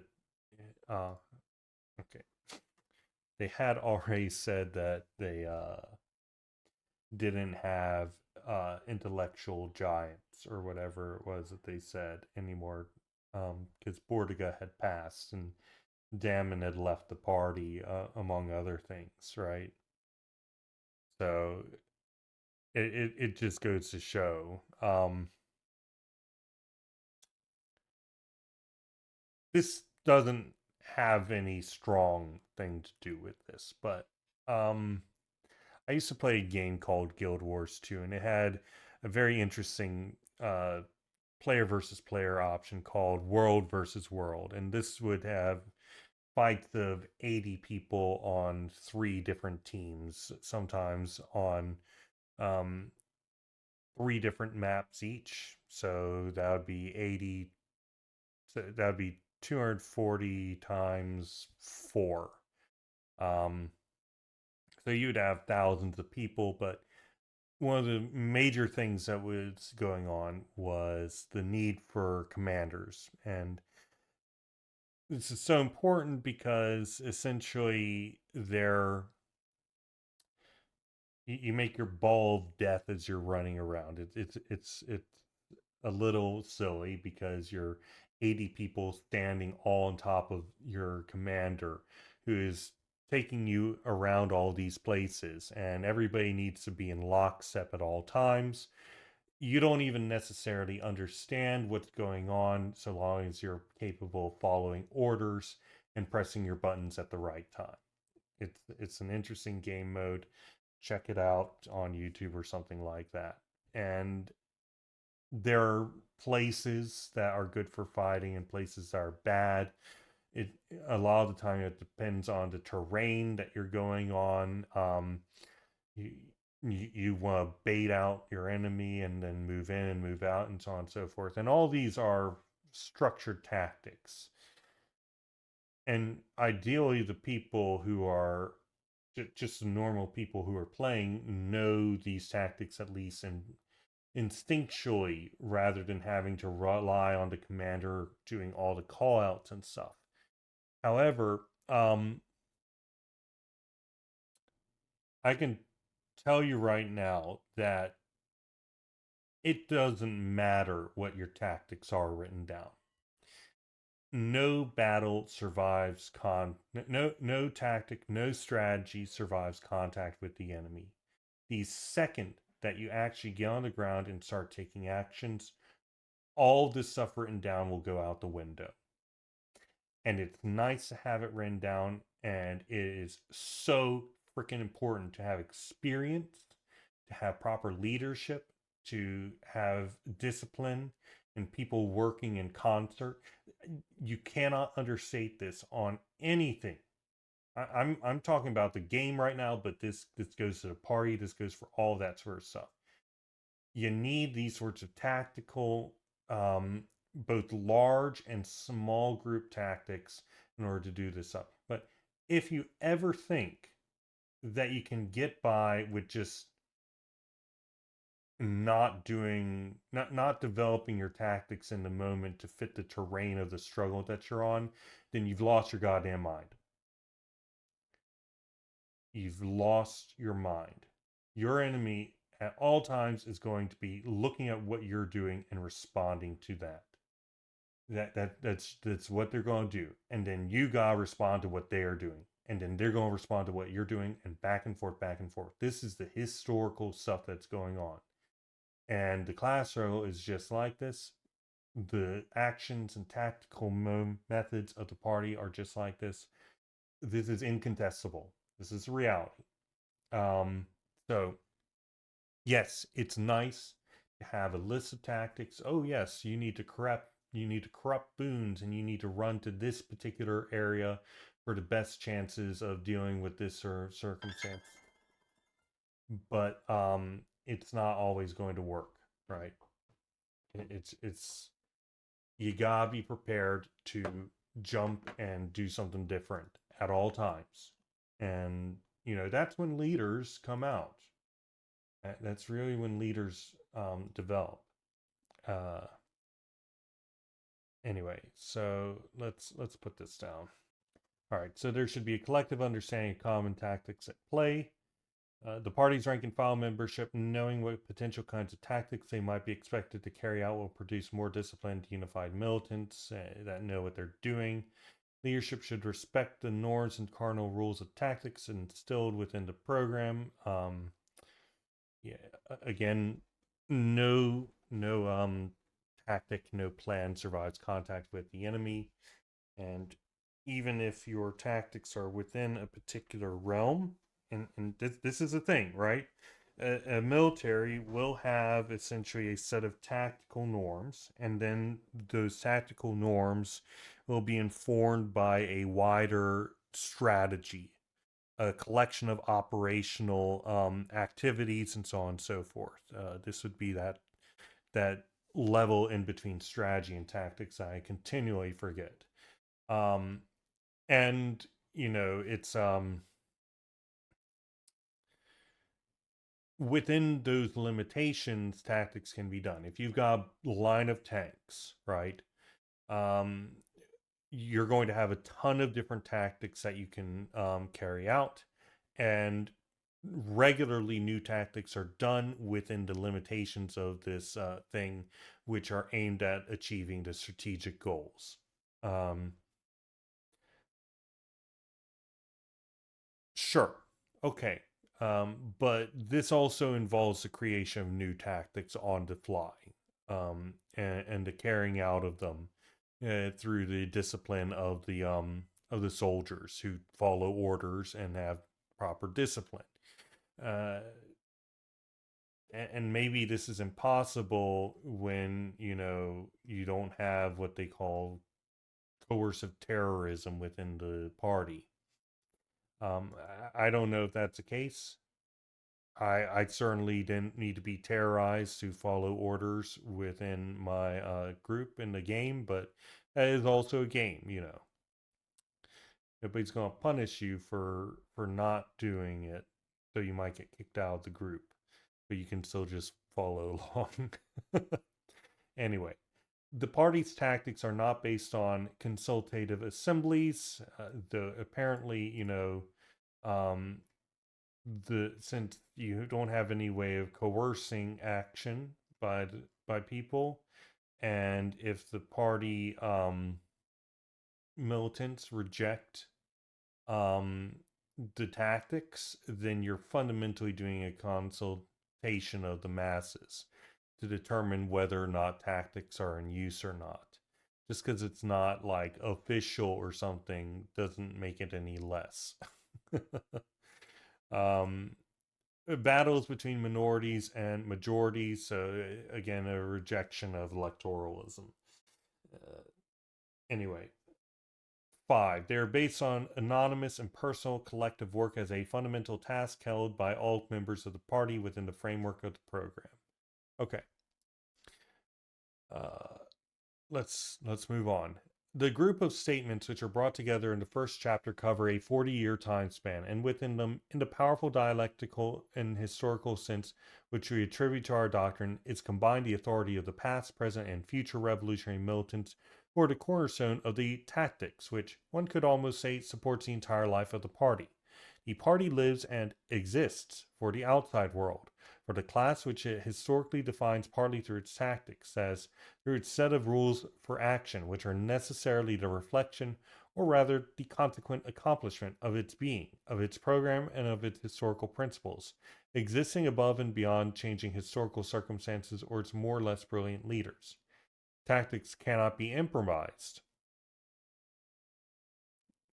Tactics cannot be changed on the whim of some leader or due to some unforeseen circumstances. It will always be unforeseen. Always. It will always be unforeseen. You will never be able to anticipate the full breadth of whatever your enemy is going to do, just as they will never be able to anticipate the full breadth of what you will be able to do. There's too much going on at any given time. Too much. Continue. They must remain within the set parameters prescribed by the party's historical experience under pain of destruction of the party itself and the defeat of the revolutionary movement. What's more, good tactics involves the party being ready and prepared to apply them and turn them into weapons to fight the enemy. We're actually going to take this section right here. Wait.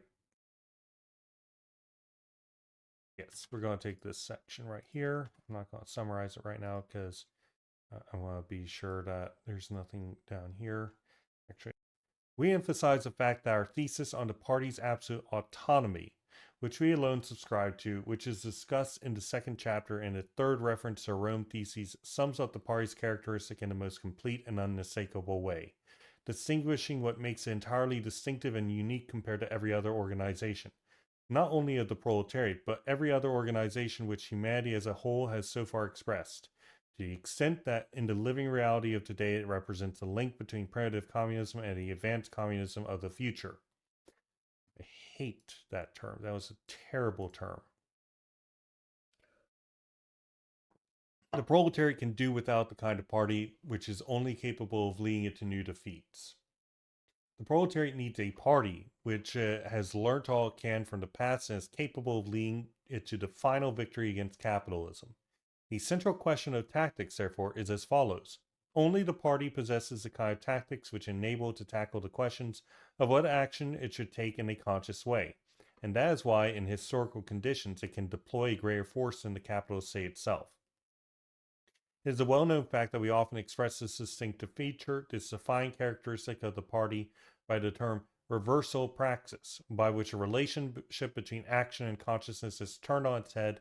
The action of the party organ can become conscious, something denied to any other organism, and especially the individual militant. We'll add this.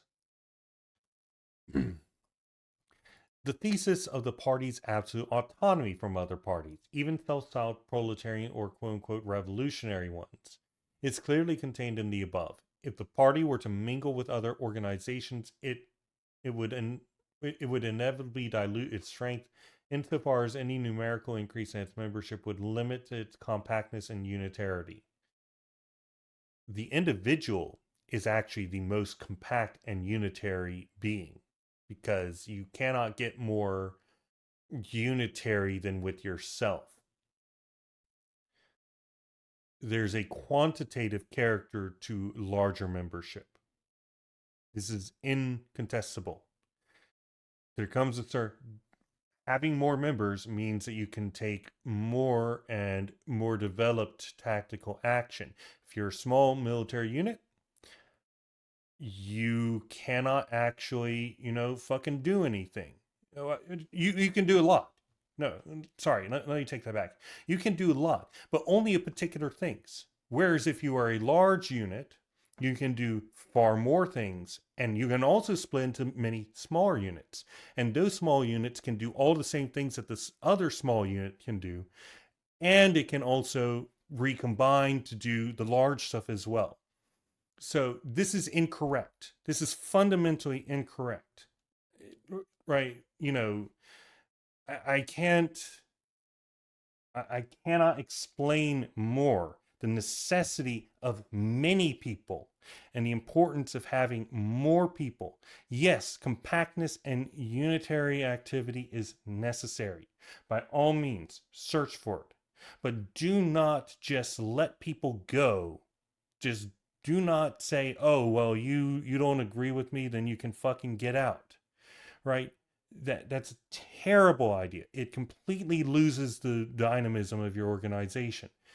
The more people you have, by and large, the better off you are. Now, if you have internal self, if the people within it are removing the compactness and unitarity, then that's its own problem. However, don't reject mingling with other organizations. Don't reject working together. That's stupid. Maintain your autonomy.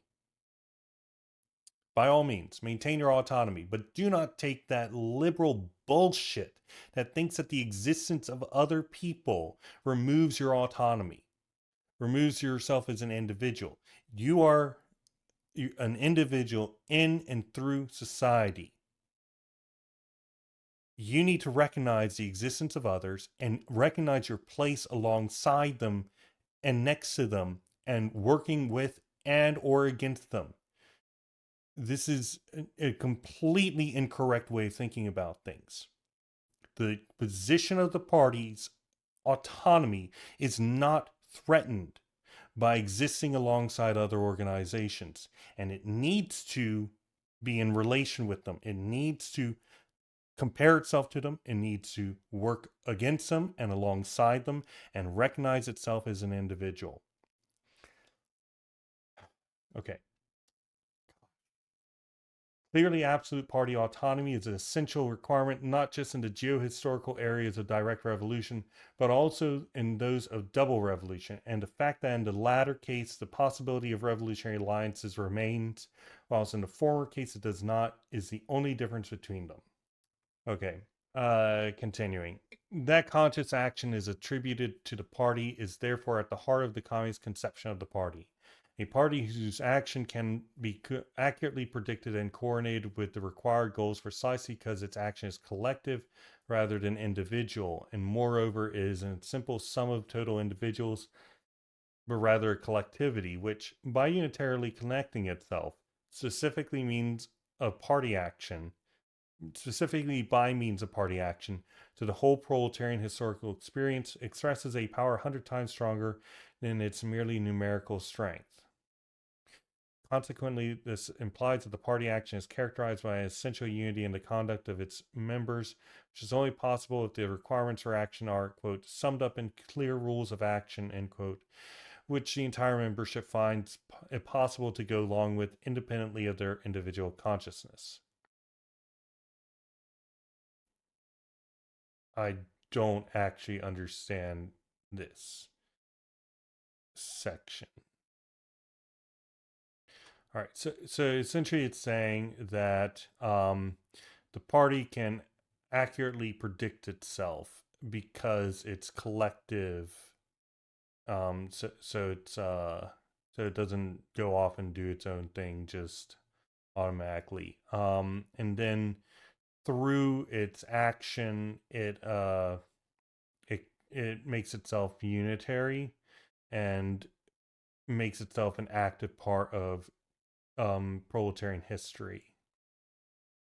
I don't know how you make the determination that this makes it 100 times stronger than merely its numerical strength. Certainly, the strength of numbers, strength of multiplicity, more than the sum of its part.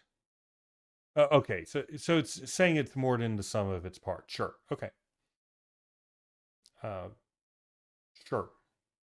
You could have said that the party is more than the sum of its parts and the quantitative numbers of people in it. But okay. And this being able to recognize the collective rather than the individual needs a summed up clear rule of action, so that every member can go along with it, and essentially take action of their own consciousness, essentially as if every cell of your body were conscious and able to make its own decisions, but every cell decided to keep doing the same thing properly rather than go off and do its own thing. Okay, continuing. From this, there also follows two characteristics, both of which are essential, which define the nature of the party: precision, clarity, and absolute autonomy of its tactical plan, and prefiguration of the future kind society, already a living reality within the party. Such a party cannot be improvised. It can only be the result of a long and difficult effort on every level, on the fundamental one of defense and continual appropriation of theory in terms of coherent action and participation in all proletarian struggles and in terms of fraternal consideration of all comrades. Therefore, there's no way that its absolute autonomy towards any other party or movement can be compromised, as it would be tantamount to rejecting the only support the proletariat has in the revival of its revolutionary struggle, as the only organ capable of leading it to victory over the capitalist monster. In Chapter 4, we take a small selection of quotations from our text of the 1922 to 45 period in order to repropose the central thesis. The party's tactical plan entirely rules out the possibility of participating in the United Front. That is, we rule out any convergence of the party's directives on communist proletarian action and activity of its militants with those of other parties outside the well-defined sphere.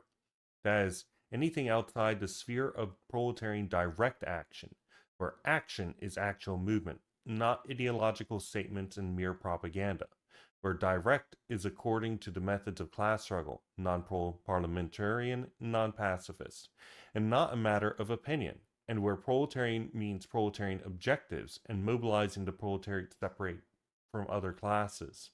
This action, moreover, will not take shape outside the union organization, since the united front between the Communist Party and other parties is no longer possible. It can only be realized in practice within the union fractions present in the fighting organizations. Underlying this tactic is a materialist view that, quote, the defense of the immediate interests can only be achieved by going on the offensive with all its revolutionary ramifications. Okay. So we're going to take this mainly for its definition of the United Front. And we're also going to go back and take a quick summary of these. So let's do this. All right. So the party's daily activity and existence rests on its tactics, its rules for action. That is, these rules of action are a reflection of its program and historical principles. This cannot be changed by brilliant leaders because they have been learned through historical experience. I'll just reiterate what I said while pause real quick. Essentially, let's take the example of Sir Isaac Newton. He was not the only one who was developing the theory of calculus at the time. The conditions for the development of a new conception of math were there. There's a necessity. There had been the pre-development of various mathematical conceptions and so on and so forth. And he potentially wasn't even the first one to invent it. It was probably the first one to actually reach into public consciousness. Well, everybody else was also racing at the same time to develop this. He worked like 18-hour days and stuff like that. Absolutely insane. But essentially, there are individuals who can speak for the development created by society, who can contextualize them and present them. And Marx recognizes this. It's just that he also recognizes that it's a historical condition. The individuals don't exist above history; they exist as a part of it. So you cannot just reject the existence of people who are going in and making these developments, because if you don't, then you're just going to be left behind. It's kind of like shooting Sir Isaac Newton and everybody else who's developing calculus in the face, because hey, they're not listening to the historical stuff, right? It's a major mistake. The next bit, the party can engage in strategic thinking and use tactics to gain greater terrain advantage. This thing, it says only the party possesses the kind of tactics which enable it to tackle the questions of what action it should take in a conscious way. That's to say, thinking in the long term, aiming to figure out something. And what is it trying to figure out? How to deploy a greater force in the capitalist state itself. And it says this is the reversal praxis. This is, in short, strategic thinking, right? Saying, how can we, carry out a long-term goal, put ourselves in greater terrain advantage and utilize that terrain advantage, whatever that terrain may be. It might be in the social realm, whatever, in order to get the biggest bang for our buck, right? This is strategy. They're describing tactics as strategy, but it's strategy. Okay. Yeah. So reversal praxis, I'm just going to write this down. Strategy from here out with this realization is the turning of the relationship between action and consciousness on its head. Consciousness comes first, then action. Okay. All right. So the party is more than the sum of its parts. This requires the unity of its members in terms of conduct without internal conflict reducing capacity for action. Unified conduct requires shared understanding of the strategy, precision, clarity, and absolute autonomy of its tactical plan. And lived experience of that strategy's fruition, the prefiguration of future communist society, already a living reality within the party. I don't see how this follows, but sure. If the party's subordinates its strategy and tactics to something outside the party, then it loses its coherence and capacity for membership to carry out the necessary actions. This does not actually follow. Uh, I'll say this. Part of the tactical plan can be to temporarily, collaborate with this other group with the intent to betray it in the future. That is absolutely a tactical plan. In fact, it's a rather common one at that, and it doesn't confuse soldiers who are like, "Oh, I didn't know that we planned to betray these people who are fundamentally against the against our struggle, right? Who you confused me by temporarily aligning with this?" It's like, no, bro. Yeah. Now, I will say this: if you're lying to your membership in order to fool the other guy, then that's its own thing. And there can be a greater discussion about complex, secretive actions, like you know during World War II, you had ridiculous plans and plots like that whole thing that happened with Operation D-Day, wherein there's this literal multi-year long effort involving, for example, taking a homeless person's corpse, dressing up in a suit with a briefcase locked to his arm, and having him wash up onto the shores of France so that the Germans would get him, and then they would think that the Allied offensive would go on this one beach instead of the other,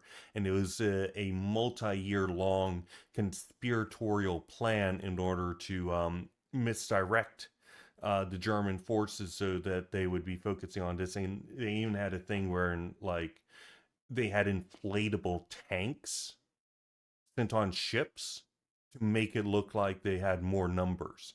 Right. This is the character of this sort of stuff, and you cannot explain this to your rank and file. Right? No military is capable of actually explaining any of this, and even if they are capable of explaining any of it, is a massive risk because all it takes is one person informing um, you know, uh, informing or just being, loose lipped, right? That's all it takes. And then all the work done over the course of years potentially goes down the drain in one sentence. That's all it can take sometimes. One sentence in the wrong ears at the wrong time. And, this is a distinction between a military party, and maybe you can call it its blankist. Sure, the critique of conspiracy and stuff like that. But at the same time, I don't think it's particularly conspiratorial to protect your membership to say no, we're not going to publish the names of the people in our party. No, we're not going to be public facing about the various things that we're going to be doing. And in fact, you need to do things to show that you are actually a revolutionary member in order to get it. I think that there's at least to some degree very good reason to protect yourselves on these grounds. Now, there's of course the question of how to do that without, making it so you can't take action. If you're not willing to tell the military deals with this by brutal training and breaking down people until they just follow orders without questions.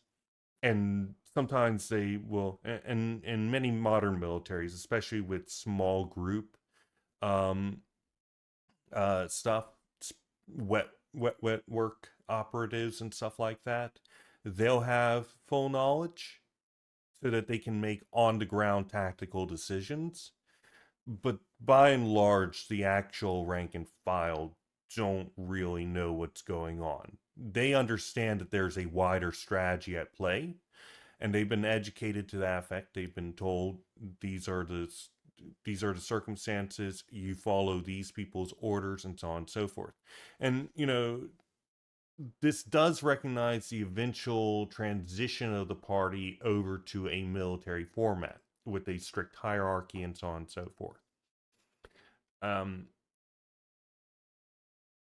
but I also question the capacity of something like this to transition over to that. If people are kind of just expecting a certain kind of treatment in the party, and I don't know.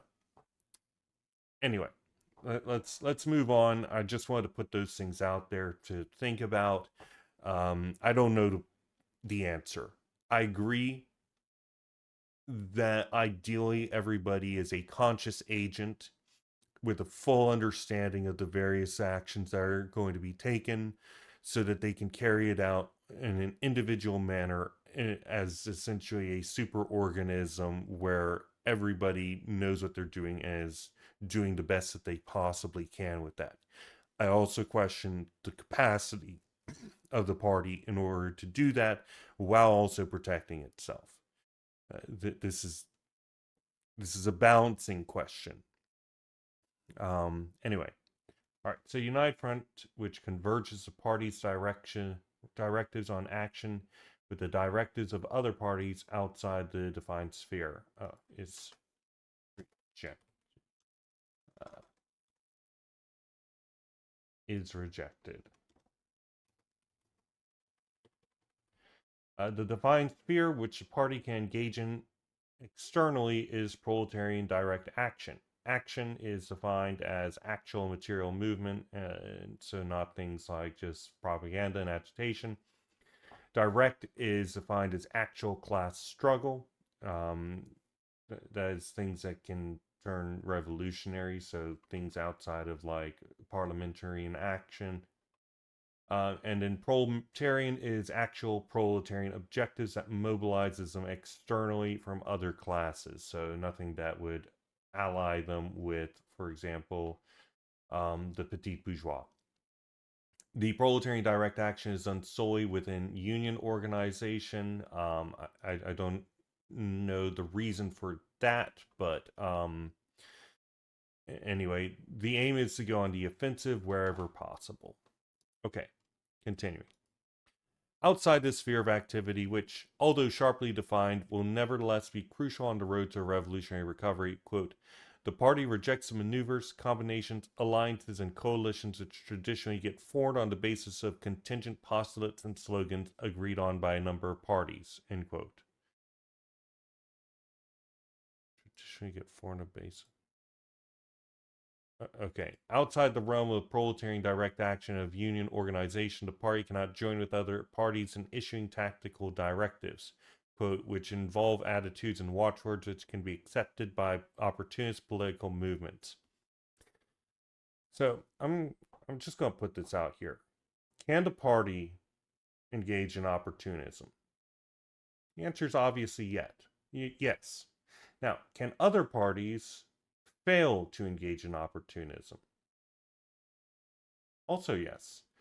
If your party is clever enough, is powerful enough, is dominant enough, then there's all sorts of situations wherein other organizations will accept your line.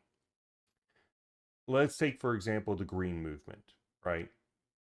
I'm hoping to eventually get to my polemic of socialism or extinction, right? Now, let's say I present this to the Green Party. The Green Party doesn't necessarily want to dismantle itself for any number of reasons. Well, but it might take my word for it. It might go and say, "Yeah, you're right. We need communism in order to defeat climate change." However, and then they might just accept our line, right? We might say, "You have to take this, this, and this."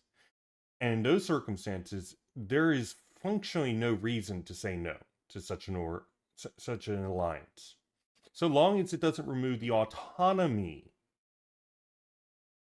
of your tactical decisions. This presents essentially any engagement at all, any engagement at all with these other organizations, other parties, and whatnot. And I can tell you right now that the Green Party is chock full of petit bourgeois and whatnot, and full bourgeois for that matter. And they do not have any disciplining or anything along those lines. Is there something wrong with this? No. I don't think that there's anything wrong with this. There's plenty of sympathizers. They've already talked about how to engage with sympathizers, and I, for the most part, agree with it. They've already accepted saying that, hey, we should allow petty bourgeois, in fact, full bourgeois, into the party, because then they develop proletarian consciousness and then become proletarian or something, because workerism bad. This is ridiculous, but it's still, they already have this conception. They accept the basis of it. So what is wrong with saying, hey, so long as you don't give up your autonomy and you are the dominant faction within it and are making decisions, then you can collaborate with other organizations. Yeah, it's not your major thing, but there's, as long as they're carrying out your program, then there's no freaking problem. And ideally, at some point, their membership will go over to you and seek to be a part of your party. I don't know if these communist parties let you be part of multiple organizations. Like, can you be part of the Green Party and the Communist Party, especially since the Communist Party doesn't involve itself in parliamentary democracy? I don't know. Anyway, excuse me. The theses then move on to condemn the misapplication of the United Front tactic by the degenerate parties of the Third International, erroneously extended to include convergence of proletarian or revolutionary parties for open governmental or parliamentarian purposes. We do not judge parties by what they say about themselves, nor on the basis of the classes from which they recruit their members. Parties recruiting proletarians today are not the communist parties, which are not the communist parties, are bourgeois parties. Not only are they anti-revolutionary, anti-communist, but anti-proletarian too. Although it may be true that not all governments are the same vis-a-vis their effects on the development of class struggle, must nevertheless be taken into account that the accession of, quote, left governments has often been a more destructive effect on the revolutionary development movement than openly bourgeois governments. And if we believe it is useful for proletarians to see the Social Democrats for what they are when they take up the levers of governmental power in the first person, this will only be true if the party hasn't previously compromised itself in the operation and hasn't confused proletarians by pushing them into fighting for it. Again, this fighting for this would involve the party giving up its program for the movement for social democracy. Nobody is calling for that, or at least nobody should be calling for that. The question of the United Front is outside of that. At least my understanding of it, which was the original conception of Lenin's engagement with the United Front, which is essentially to unify in the fight against the bourgeois state as it currently was. And yes, it was usually in progressive lens, but the conception was essentially you take advantage of that in order to draw more people to the party, to agitate against the reformists, and so on and so forth. At no point were you supposed to subordinate your own program to the United Front. That's literally the opposite of what was being called for. Unless, of course, that's my reading from the left communist literature about the United Front when it was first going on. Anyway, the party has kept out of it and all the while issued uh, counter propaganda advocating struggle and organization. Communist tactical positions as concerns the United Front do not have a moral, ethical, or aesthetic character, but are adopted for essentially historical reasons. We maintained, so this is from The Nature, Function, and Tactics of the Revolutionary Party of the Working Class, 1947. You guys talked about the engagement of the United Front significantly before that, so why are you skipping over to 1947? At the time when the capitalist class has not yet initiated its liberal period, when it has still had to destroy the old feudal power or still had to run through considerable stages and phases of its own expansion in the major countries, and when it was still laissez-faire in terms of economic processes and democratic in terms of the functioning of the state. What? A transitory alliance between communists and parties that were in the first instance openly revolutionary outside the law and organized for armed struggle, in the second instance carrying out tasks which assured useful and genuinely, quote, progressive conditions, was both understandable and acceptable, because the capitalist regime would accelerate the historical cycle that would lead to its downfall. As a result, the tactics of insurrectionary alliances against old regimes came to its historic end with the great fact of the Russian Revolution, which eliminated the final imposing military state apparatus of a non-capitalist character. After this historical, in Europe, in Europe, after this historical phase, the still theoretical possibility of tactical blocks must be considered formally and centrally denounced by the international revolutionary movement. And then, as regards areas of double revolution, we would elaborate further. So, 5. Platform of the International Communist Party, 1945. Section 21. Within the framework of present world history, if by chance a residual role should still be retained by any bourgeois democratic group due to the partial or possible survival of the requirements of national liberation or the need to liquidate backward islands of feudalism and similar historical relics, such tasks would not be carried out in a more resolute and conclusive way, with a view to clearing the way to the final cycle of bourgeois crisis. By having the communist movement relinquish its positions and passively accommodate itself with postulates that aren't its own, but rather by an implacable, searing opposition of communist proletarians to the inevitable weakness and slothfulness of petty bourgeois groups and bourgeois left-wing parties. Here we go. This is from the Tactics of the Communist International, 1921. Then there's this, that proposing a united front is not the same thing as proposing an alliance. We know what is meant by a political alliance in the vulgar sense. You sacrifice or keep quiet about certain parts of your own program in order to meet halfway. But the tactic of the United Front, as understood by us communists, does not contain these elements of renunciation on our part. They remain only as a potential danger, which we believe becomes preponderant if the base of the United Front is removed from the field of direct proletarian action and trade union organization and encroaches on that of parliament and government. And we will say for what reasons connected to the logical development of the latter tactic.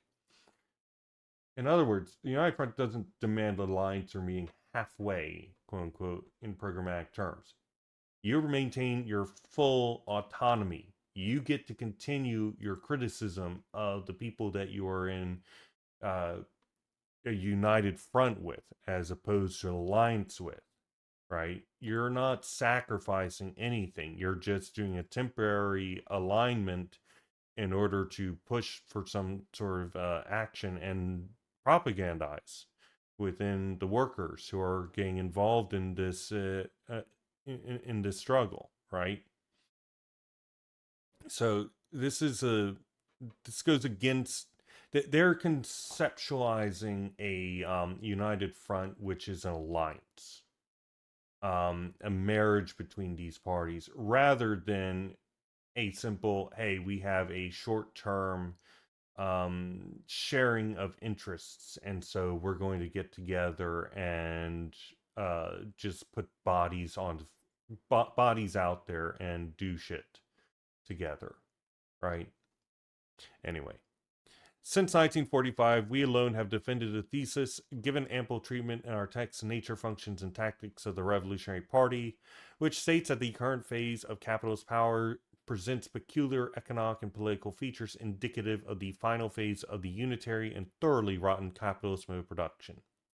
This phase, which began at the end of the 19th century and peaked during World War I, does indeed display peculiar features, but they are not such as to modify the mode of production, since they merely represent the development of certain aspects already present in the earlier liberal democratic phase of capitalist power. As concerns economy, in the first phase, free competition prevails, although due to its nature the development of free competition leads to monopoly, which instead characterizes the imperialist phase. Similarly, in politics, allowing for a time lag due to the fact that the political legal framework is slower to change than the economic structure, we have a transition from the multi party, demo liberal state to the totalitarian state, a transformation which is best exemplified by the World War I. Our thesis, which we will support here using quotations from Chapter 5, is that, quote, for as long as it survives, the capitalist world will no longer be able to use liberal forms to order its affairs. Rather, it will organize itself as monster state units, a pitiless expression of economic concentration, end quote. During the imperialist phase, we have therefore the ordering along totalitarian lines of all states, both those which defend liberal state forms and openly fascist ones. The return of the ex-fascist states to liberal forms after World War II was not a return to the liberal state of the first phase. Despite its much vaunted liberal appearance, many features of the post-fascist democratic state are of totalitarian character, namely strict social control, unitary political leadership, and strong centralized hierarchical structure. This is indeed entirely correct. And I feel like I've read this sentence before, and I feel like we actually recorded this, but I might be wrong. The two phases, disregarding here the phase in which the revolutionary bourgeoisie fights against the feudal regime, are characterized by different attitudes of the bourgeoisie towards the proletariat. During the first, the bourgeoisie stance towards the revolutionary proletariat is defensive. During the second, the bourgeoisie takes the offensive because only by controlling the proletariat, both with economic concessions and political subjugation, is it able to hamper its revolutionary attempts. Here is why, to the great surprise and disgust of all pseudo-revolutionary intellectuals, we certainly do not consider democracy as a, quote, supreme value, end quote, to be defended against fascism. In fact, if anything, the latter is less of a threat to the revolution insofar as it doesn't conceal the use of direct violence. As a matter of fact, the sequence as we see is not fascism, democracy, socialism. It is democracy, fascism, proletarian dictatorship. One of the tactical issues which received most attention in the period. Okay, so there's some truth to this, right? As they say, all states at this point, all bourgeois states, in order to maintain the capitalist edifice, retain control over it, functionally have adopted fascistic internal structures. I would certainly make a strong argument that America is functionally fascist, and in a neoliberal way. In fact, neoliberalism is a fascist economic, insofar as fascism has an economic system aside from whatever is the most untrammeled form of capitalist power, right? Um, Neoliberalism came out Pinochet's Chile, right? And then it was applied through brutal force throughout the world, wherever it could get its filthy hands on. And yeah, I mean, Reagan, Thatcher, what's the name of that lady who's still in position in Germany? I can't remember her name. The list of these people go on, right? And these people, they have essentially for life positions, for the most part. It and then you've got people who are not for life but are essentially that. Um, because they don't have any term limits or anything along those lines. Not that I think that term limits are necessarily a good thing, but I just want to put that out there that fucking Joe Biden, for instance, has been in politics for I want to say 50 years now. Um and been on the Senate from his same place completely unchanged, right? That's fucking crazy. um this guy is older than any previous president. It's insane. Uh, anyway, so they're not advocating for to note fascism. They're saying that capitalism necessarily develops into fascism, whether it's quiet about it or loud about it, and that the loud fascism is a bit more easy to deal with because people can see what's going on, and uh, and it also requires people, or rather it makes it so people understand the requirement for actual militant organizing and thereby secrecy and stuff like that, because if you're not secret then you get fucking killed or imprisoned or anything along those lines. So um however, I will say that we see many places where it is illegal to be a communist. In Eastern Europe there are countries where it's illegal to be a communist, and so on and so forth. And we don't really see significant amounts of organizational potential there either. So I don't really know if that's the case, and it's not as if the communists under Mussolini or Nazi Germany had very many successes in organizing. You had the partisans, but the partisans were functionally an anti fascist movement. They aimed to fucking kill Mussolini, right? They aimed to restore democracy because of the threat that fascism was. Having an overbearing police state attacking you leads you to aiming to disrupt that overbearing police state, which is the more direct threat.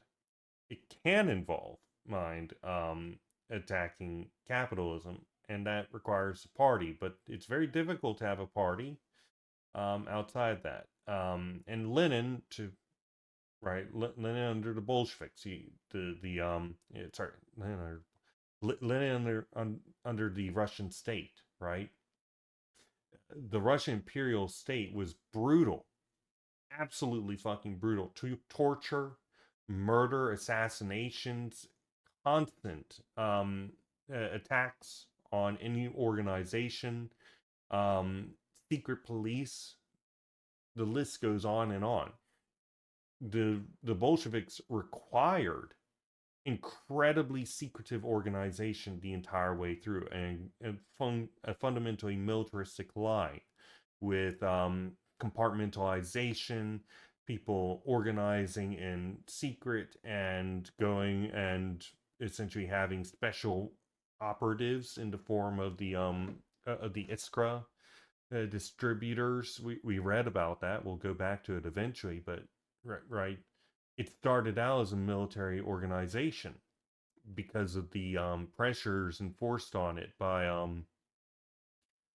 the Russian state, right?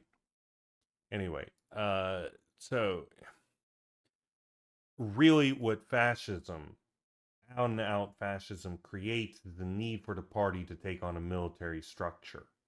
Whereas under liberal democracy, it allows the party to take on a more long term, all the different things that they're talking about. Like, you know, oh, yes, we just talk. We have an academic setting that we puff up, and we have, uh, you know, we don't have we have everybody being aware of the tactical plan and a limited tactical plan at that, and nobody's able to develop anything more. um because then it confuses the rank and file, and it's like, uh, yeah, no, that shit don't work when one set of loose lips will get dozens of people killed. Okay, continuing. One of the tactical issues which received most attention in the party immediately after the creation of the Communist International was that relating to the participation of communist parties in democratic elections, a subject which we cover in Chapter 6. As is well known, the matter was discussed at length in the Communist International's Second Congress, and the left, after having outlined the case for abstentionism, would apply Lenin's theses on the so-called parliamentarism. Parliamentarianism. The left asserted at the time that the latter tactics, even if carried on with undeniable revolutionary intent, Lenin believed that it was the best instrument to destroy the bourgeois parliament, would, on the contrary, contaminate all the communist parties which had just been formed or were about to be like the Italian one and cause them to degenerate. Historical confirmation of this assertion still needed to be provided, as eventually it would be in great abundance. It was therefore possible back then for the left to accept the tactic it considered, and which was wrong, as it would always be possible to correct it after the inevitable historical verifications. The important and essential thing at the time was the formation of the Revolutionary Party on the basis of unquestioned faithfulness to Marxist doctrine, as in fact actually occurred at the International Second Congress. All this abundantly proves that the only way to tackle the issue of tactics and remain true to revolutionary principles is that proposed by the left in the early years of the International. Since there's a close connection between tactical norms and programmatic guidelines, the former have to be anticipated and defined by deducing them from principles and from examination of the historical situation. We are nothing new is actually said there. The kind of short. No, I won't add it. The left maintained that the tactics of, quote, revolutionary parliamentarism, end quote, were ill adapted to the new historical situation opened up by the First World War. The imperialist war had unmasked the bourgeoisie once and for all, demonstrating that their offensive stance towards the proletariat was now permanent and based exclusively on the use of open violence. Hence, any parliamentarist tactic, which in the past had been justified by the progressive function of the most radical section of the same bourgeoisie still retained, had now become counterproductive, and would remain so for the rest of the historical cycle, which will be completed by the world proletarian revolution. In fact, it was under the banner of the struggle for the parliament that the revolutionary bourgeoisie fought against absolutist and feudal states, a struggle in which the proletariat would prove its most resolute ally, despite the fact that the parliament does not embody and has never embodied the form of proletarian party or power, as the Commune and Soviet would later demonstrate. In the period of peaceful capitalist development, okay, the parliament doesn't. But be careful here, because what they really mean by parliament, I can guarantee you, is democracy. And this goes directly against what Marx had to say.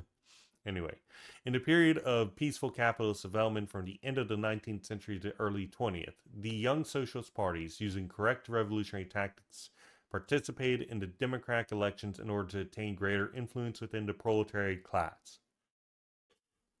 In this respect, they did not disdain to use bourgeois legality. This was justified not only on the basis that improvements in proletarian economic conditions might be won, but also that certain political aims it shares with the most radical and progressive part of the bourgeoisie might also be achieved. Such tactics, nevertheless, as clearly stated by Engels at the founding of the Second International, attributed no intrinsic value to any such conquests, as would occur when the reformist degeneration had gathered pace. Their sole objective was the strengthening of the revolutionary movement in anticipation of the bourgeoisie itself moving on to revolutionary terrain by abandoning legality, forced to do so by ineluctable material necessity. The world bourgeoisie would finally enter onto that terrain in 1914, and the world proletariat would lose an important battle. But the historical class war is not over, and the proletariat can still prevail if it links up with its natural organ, the class party. The events in the 20th century proletarian defeats included have not been in vain, and today, quote, in the present situation and with the current balance of forces. The party is not interested in democratic elections or any description or taking part of them. End quote. And our position today, as it was when we explained it to Lin, does not derive from anti-Marxist theoretical errors of the anarcho-syndicalist type, but rather from practical, tactical, and organizational necessity. We declare that any party, be it the most revolutionary one can possibly imagine, is nevertheless bound to degenerate if it practices electoralism, referring, of course, to political electoralism and not to possible electoral mechanisms adopted by economic organizations composed of proletarians alone. And the reason for this is that because at the present time, in the depths of the imperialist epoch, quote, electoralism is conceivable only as a promise of power, of scraps of power. Okay, we're going to grab this and put that here. All right, so historically, socialist parties were able to participate in bourgeois elections in order to force the bourgeoisie to abandon their legality upon success of the proletariat in the democratic sphere through numbers. This abandonment forces the proletariat to engage in revolutionary action, as legal action is shown to be impossible as the laws change. After 1914, the development of the bourgeois state made so no legal action is possible, which will result in disordered development. Thus, engaging in bourgeois elections is useless. Our path is clear: revolutionary action. There's no other way through. There's no legal struggle that can help us in these terms. Okay. We have finally gone through the first part, which was the presentation, the preface written in whenever. But now we're going to get to the introduction to this, written when this was first written in 1974. Okay. Although we have had several requests for texts from ex-members and people we don't know, the text which follows, like the letters circulars leading up to it, is addressed exclusively to party members. Clearly, we haven't satisfied the curiosity which is aroused over the last few months by notorious communiques in Programa Comunista, culminating in that frosty warning, which should be consigned to some museum of monstrosities. Okay, and reminder, as discussed in the previous section, essentially what happened is there's all sorts of internal problems, and these guys refuse to actually well, no, there's all sorts of problems, and then finally a group of people just tired of all the problems went together and in one go put together this whole thing. Which explained the tactics and stances and whatnot of the party. And this is after one section of the group, the larger section, just up and fucking left because they're like, screw this. I don't know the particulars of it. It just described it as, oh, how dare they? And it's like, are they actually leaving or are you leaving if you're the minority? And then they hilariously claimed victory afterwards, after the majority of them left. But anyway, rejected by the center as total and absolute rubbish, this work is a modest contribution which amplifies a proposal made some years ago. Maybe if the compass hadn't spun out of control, it would have appeared in the columns of Programa Comunista instead of all those dubious articles on organization. Communists will note Comrades will note the 9/10 of the work is composed of excerpts from our fundamental texts, arranged according to subject, covering a 50-year time span and staying in confirmation of the continuity and invariance of the positions of the communist left, ever faithful to revolutionary Marxism. But the task doesn't stop there. Marx and Lenin need to be cited too. Indeed, the work is already well underway and will soon be a subject on a second pamphlet. As the continuer of the tradition bearing the names of Marx and Lenin, referring to the communist left should suffice. But with things the way that they are, when the next falsification, manipulation, or arbitrary interpretation may occur at any time, and, moreover, be committed by those from whom you least expect it, We are forced to go back to the basics on all questions, grasping the, quote, thread of time as far back as we can. And that, in fact, is the classical method we have always subscribed to. The text, then, merely proposes to correctly restate postulates we all know and we all once accepted, if we didn't always agree with them. Postulates worked out by generations of past and present militants with the aim of strengthening and spreading the fighting party organization. A party whose continuous development is assured by its continuous and unremitting work. That, then, is the road we need to take. There's no other way. There are no new decisions to be taken, restructurings to be carried out, or modifications to be made under the specious and dubious pretext of impending new situations. The party forges its organs through action in the measure that the various forms of action require them, adapting or substituting them with more suitable ones out of organic necessity. Doesn't claim that the perfection of these organs, their automatism, can be a surrogate for correct action, as though everything was to do with organization, a typical error of the activist variety in the field of organization. Party organization does not arise in vitro, in the fallacious laboratory of the brain, independent from the class struggle's actual development. That would mean creating a lovely little model of a party, but not a real compact and powerful party whose instruments of battle are forged in the furnace of social struggle. The feverish pursuit of perfectionism and automatism entails an error which spreads from the organizational field to the tactical one and affects the nature and functioning of the party. Pointed out many times by the left to the international, the error consisted in the belief that a strong organization can achieve anything, with strong meaning subordinate to any centralism whatsoever and ready to lend itself to any maneuver. Give us a Bolshevik organization and everything is permitted. Let us build a disciplined all-purpose party and victory will be assured. I don't think that you can have an all-purpose party when you reject the development of new tactics. But anyway, with the left, we know for certain that the party alters under the impulse of its own action. We know that indiscriminate use of tactics corresponds to changes in the organization. Yes, they are in a dialectical relationship. Therefore, you need to have, your organization in particular ways to engage in particular kind of tactics. Inevitably, then, any model of the party gets shattered into 1,000 pieces. For example, the recognition of electionism, even on a temporary basis, even now and again, is no longer permissible, nor can we delude ourselves that won't corrupt the essential nature, function, and anti-democratic structure of the party. Another example of an internal nature.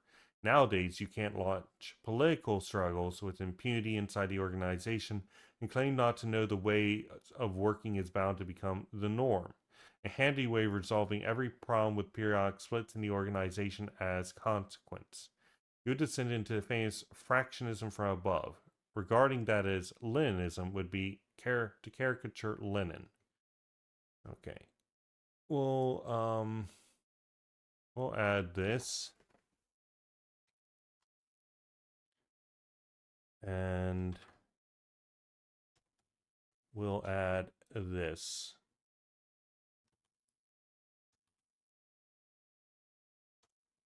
So, okay, we've not gone to this yet, but we eventually will. After we're done reading this, we're going to break open some stuff on cybernetics. One thing that needs to be understood that all organizations exist in certain ways. This is incontestable. All organizations have to separate themselves from the outside in some way. If the outside just comes in, kind of like you as an organism, right? If your barrier, your blood-brain barrier goes away, then outside infections will just come in and eat your brain up, right? This is a matter of fact. And they talk about this, the need to protect the party, the need to protect it from outside influences and so on and so forth, to protect the programmatic line.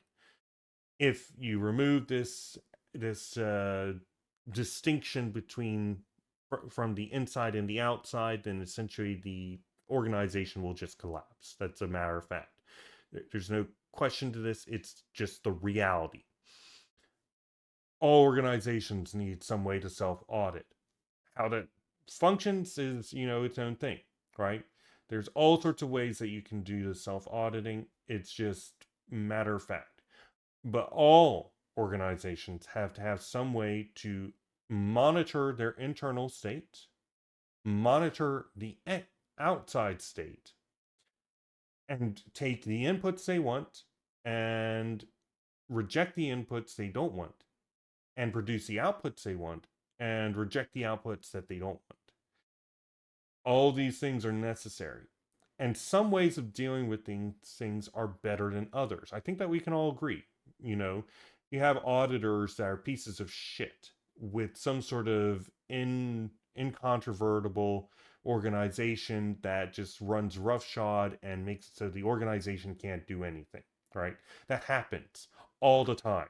There's all sorts of circumstances wherein, for example, risk managers will go in and they will make it so a company cannot actually sell anything.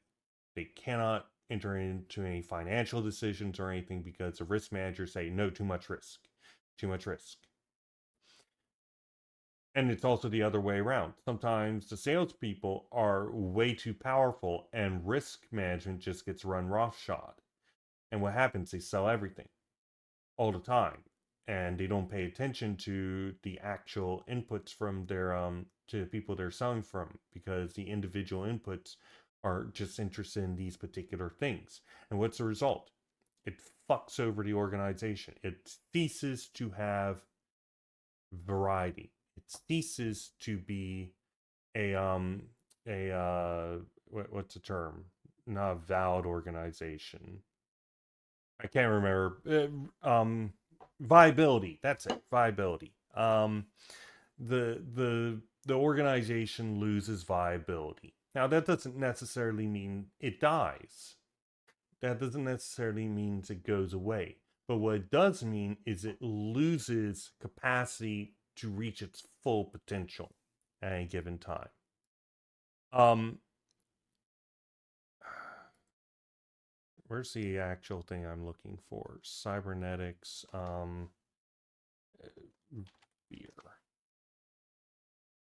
Here we go. And this is just one example, but look, so you've got all these things, and all these all these things have their ethos. This is what we would call the program, right? This is the party program, the norms, the belief system, the values, the identity of it. The proletarian organization, right? Then it's got awareness, it's got external awareness, it's strategies, it's scenarios and simulations, it's innovation, it's pre-adaptive. It looks and hypothesizes. But then you've also got to recognize that, you've got an internal. You're not just looking externally, you're also looking internally at the conditions of your own thing. This is where your tactics are developed, your internal and symbiosis, your synergy. And these things are in a dialectical relation with one another. You cannot have your strategy without tactics. You cannot have your tactics without strategy. This is incontestable. All organizations, if they want to be able to do anything and continue to exist, they need to be able to externalize themselves and recognize themselves in reference to other things and recognize themselves internally. They need to be able to do long-term planning and short-term planning. Then you need to be able to do daily action. This is your harmonization, your coordination, your planning, your typical daily action. This thing talks all the time about this, all the time. And then you got your your local management. This you've got your individuals, which are inside of it. And then, of course, you got your audit system, which is able to detect anomalies within the system where it's not producing the thing that it should be producing. That could be, for example, one group is failing to do the things that it's supposed to be doing, like, for example, distributing propaganda. Why is that not happening? What's the deal? That's where two comes in, and they need to go and harmonize, etc., etc. And these things all need to be able to learn and develop. These things are things that all organizations, no matter how small or how big need to be able to do, you as a human being, as a biological organism, do all these things. You have little auditors in your body that go and terminate cells that are cancerous, that have refused to terminate themselves. You have your individual cells. You also have you yourself. You have your ethos, the thing that makes it so you are distinct from other people. And this isn't in an idealistic way. This is in a purely biological, material way. You have your capacity to see with your eyes. You can look at things, the external world, and from there you can make plans and strategies. You can say, I want to get that fruit from up that tree, right? That's your goal. And then you make a tactical plan inside and now. I need to climb that tree. How do I do that? Well, I need to get a ladder and so on and so forth, right? These are all things that every form of organization does, no matter how small, no matter how big, it does not matter. And if it fails to do these things at the highest level, then it loses viability. And we know what it looks like when you cease being able to audit yourself and do course correction.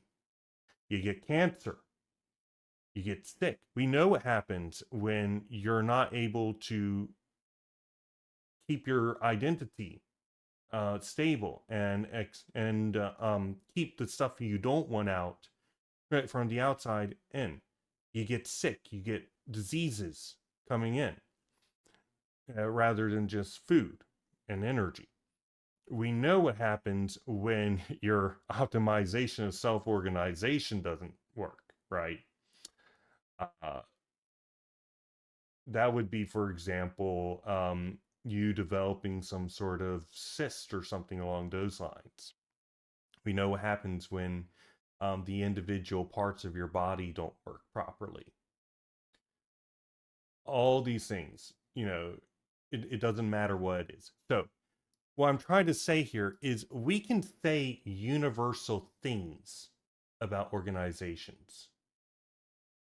Any organization, we can say universal things about what makes something an organization that can not only establish itself and can not only produce itself, but reproduce itself, and more than that, expand itself.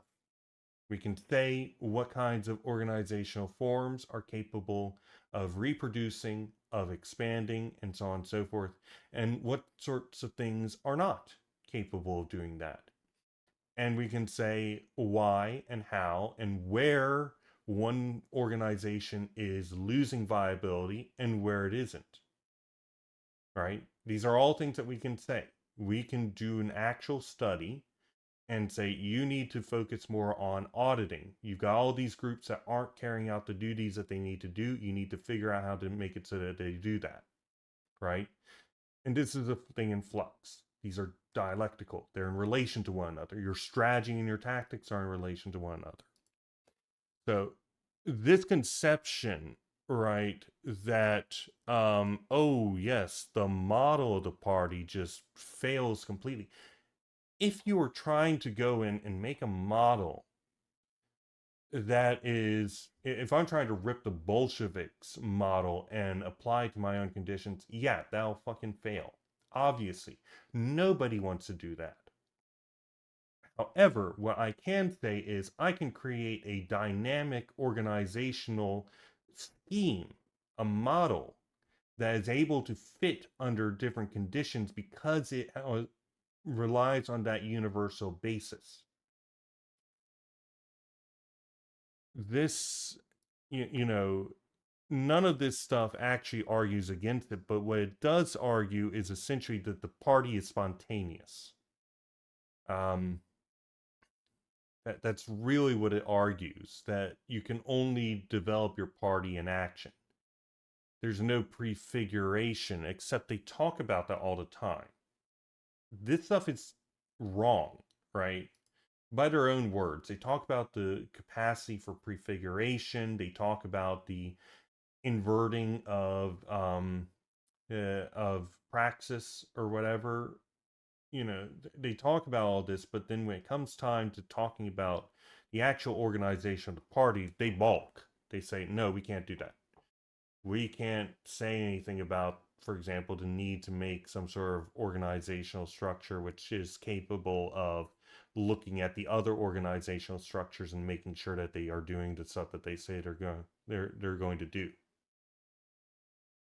I can say that's necessary, but they just say, "Oh no, fraternal, fraternal."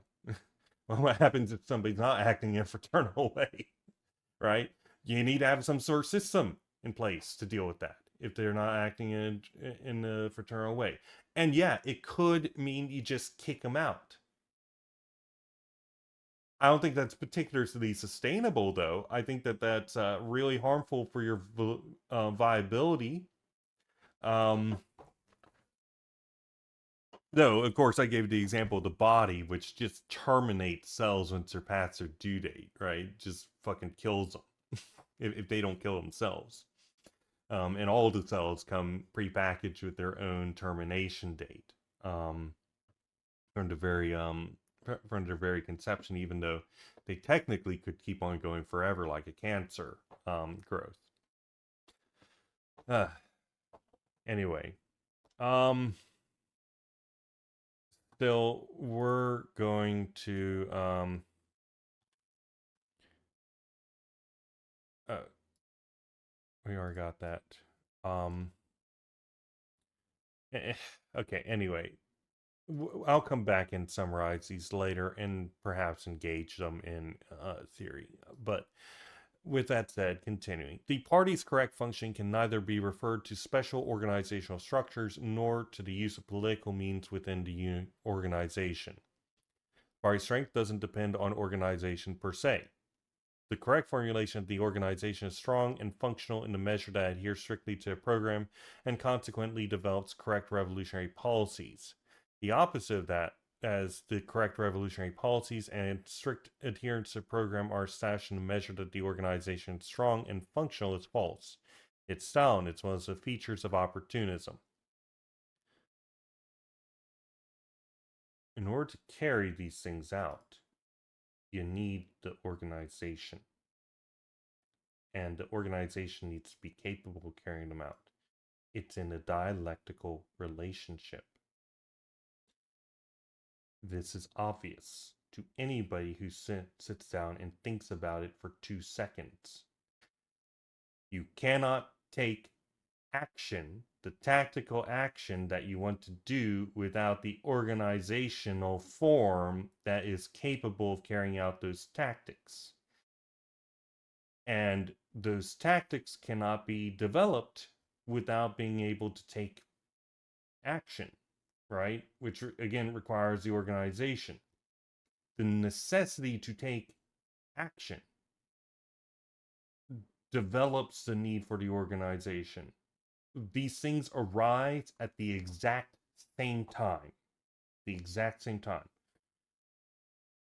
And the opposite, the correct revolutionary policies and stricter adherence to programs sash by measure of the organization's strong and functional is false. It's down.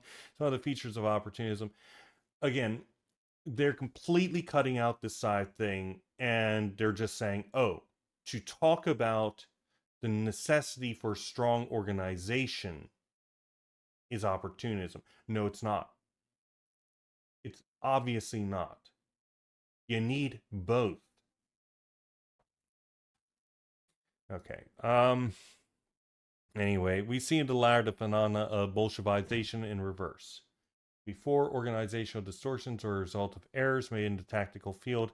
Now these distortions make for tactical errors. In recalling the reciprocal influence between both orders of questions, we would witness a progressive collapse of the party in all fields. But as long as the process of slippage prompts a robust response from the party, which induces it to return to correct positions, we believe it shouldn't be considered irreversible. That is what we are striving for, and developing this approach should be considered a duty of comrades of the left. Such is the aim of the preambles, which introduce each group of quotations, all of which are directly deduced from the text and from which, as comrades can establish at their leisure, no arbitrary conclusions or polemics have been drawn. Everything is okay, arbitrary conclusions, sure. Everything is predictable and well known. All the same, we are sure we can do better is a modest contribution of our time, effort, and revolutionary passion. In conclusion, to prepare itself for a revolution, the party has no need of polemics or political struggle among comrades. Through its collective work, through an amalgamation of its forces under the dictatorship of the program. Okay, bro. The party grows stronger from top to bottom and weaves together its various fibers, trending towards an indispensable minimum of executive discipline and an optimum of conviction. Okay. Well, I'll add this, sure. And we're going to go back and summarize this stuff. All right. So the party develops its organizational structure through experience and action, not through simply anticipating their need intellectually. It builds or dissolves them as necessity arises. Note, organizations have universal components and lose viability without them. In addition, there are some functions that can appear to be vestigial but are in fact absolutely necessary in the long run. Organizational structures being automated in perfect way does not replace correct action, but certainly makes it easier. The best organization is one that evolves through natural selection. Note, this rejects the conception of reversal praxis. Directed evolution is obviously superior to simple natural selection, right? That should be obvious to everybody, right? That's the whole point of the party as a thinking instrument and not merely one that reacts all the time. Okay, strong organization is important, but what is needed is discipline and an all-purpose party capable of doing any tactic and maneuver at any time. Note, this does not disregard the need for a strong organization. This requires the strongest of possible organizations. It also requires the ability to innovate new tactics according to need at any time, which they have rejected. Um, Tactics and organization, strategy and principles and program are all interdependent. Dialectical relations arise all at the same instant. This isn't written here. Actually, they write the exact opposite. They only focus on tactics and program. Um, Actually, no, they don't even talk about the program here, but you know what I mean, right? So they have just completely glazed over these other aspects of it and the relations between tactics and organization, tactics and strategy, tactics and principles, and tactics and program, and vice versa, right? Uh, so, yeah, anyway, the organization can be considered viable or unviable based on whether it succeeds in its goals or not the structure itself. And no, we would call this as a black box, right? You just look at the inputs and you look at the outputs, and that's all you're concerned about. And there are plenty of stuff like that. Um, and it's a way of essentially extrapolating because it's too complex to actually do that and do an internal investigation. These are usually with small level one organizational forms, wherein you say, listen, we're just going to abstract, we're just going to look at these external inputs and outputs, and we're not going to have to actually look into it because um, there's all sorts of reasons why we want to treat something as a black box. Anyway, the organizational foreign tactics it can carry out are in a dialectical relationship. To ignore one or the other is to separate oneself from the capacity for correct action and development, which is what these guys have done. They have painted themselves into a corner and hoist themselves on their own poignard. They're incapable of actually looking internally into their own organization because they reject the conception of the organization on grounds that's constantly changing. This is very silly, to say the least of it. The party needs to establish a basis for the absolute maximum of executive discipline with the minimum of executive discipline with the maximum of conviction. Basically, they want everybody doing things with as little work from the party to coerce them to do it, while having the maximum amount of people having the full conviction and knowledge necessary to carry out the stuff. Sure, okay. This is done through collective work within the program, which produces this. So the program itself produces this discipline and conviction, and in turn, people develop the program to further tune things to keep things on track. Okay. Okay, introduction, September 1974. The following text uses quotations drawn from the most significant texts of the last 50 years, 1920 to 70, to repurpose the Marxist conception of the party and the party's tasks, functions, and organic dynamics.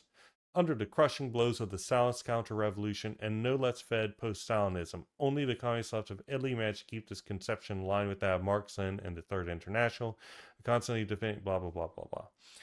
The text promotes quotations in chronological order and subdivided according to topic. Introductory in each chapter. All right, so, and we did not read all of these. We did not read, for example, The Corpse Still Walks, 1953. I assume this is probably in reference to the USSR. We didn't read the racial pressure of the peasantry or dialogue with the dead, etc., etc. Or the continuity and action of the party line with the tradition of the left. We'll probably have to take another look at these if there's any point in actually pulling them up, but there might not be because they're going to be doing quotations of them here.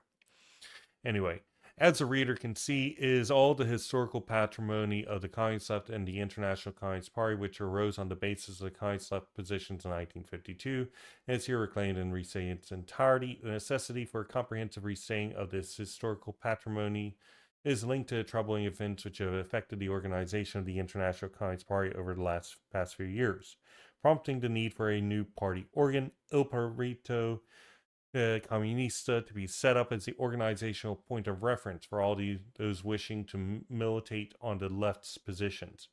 Only in total allegiance to these positions can the International Communist Party arise, develop, and survive. That is, only on these genuine Marxist foundations can the compact and powerful World Communist Party, indispensable organ of the proletarian revolution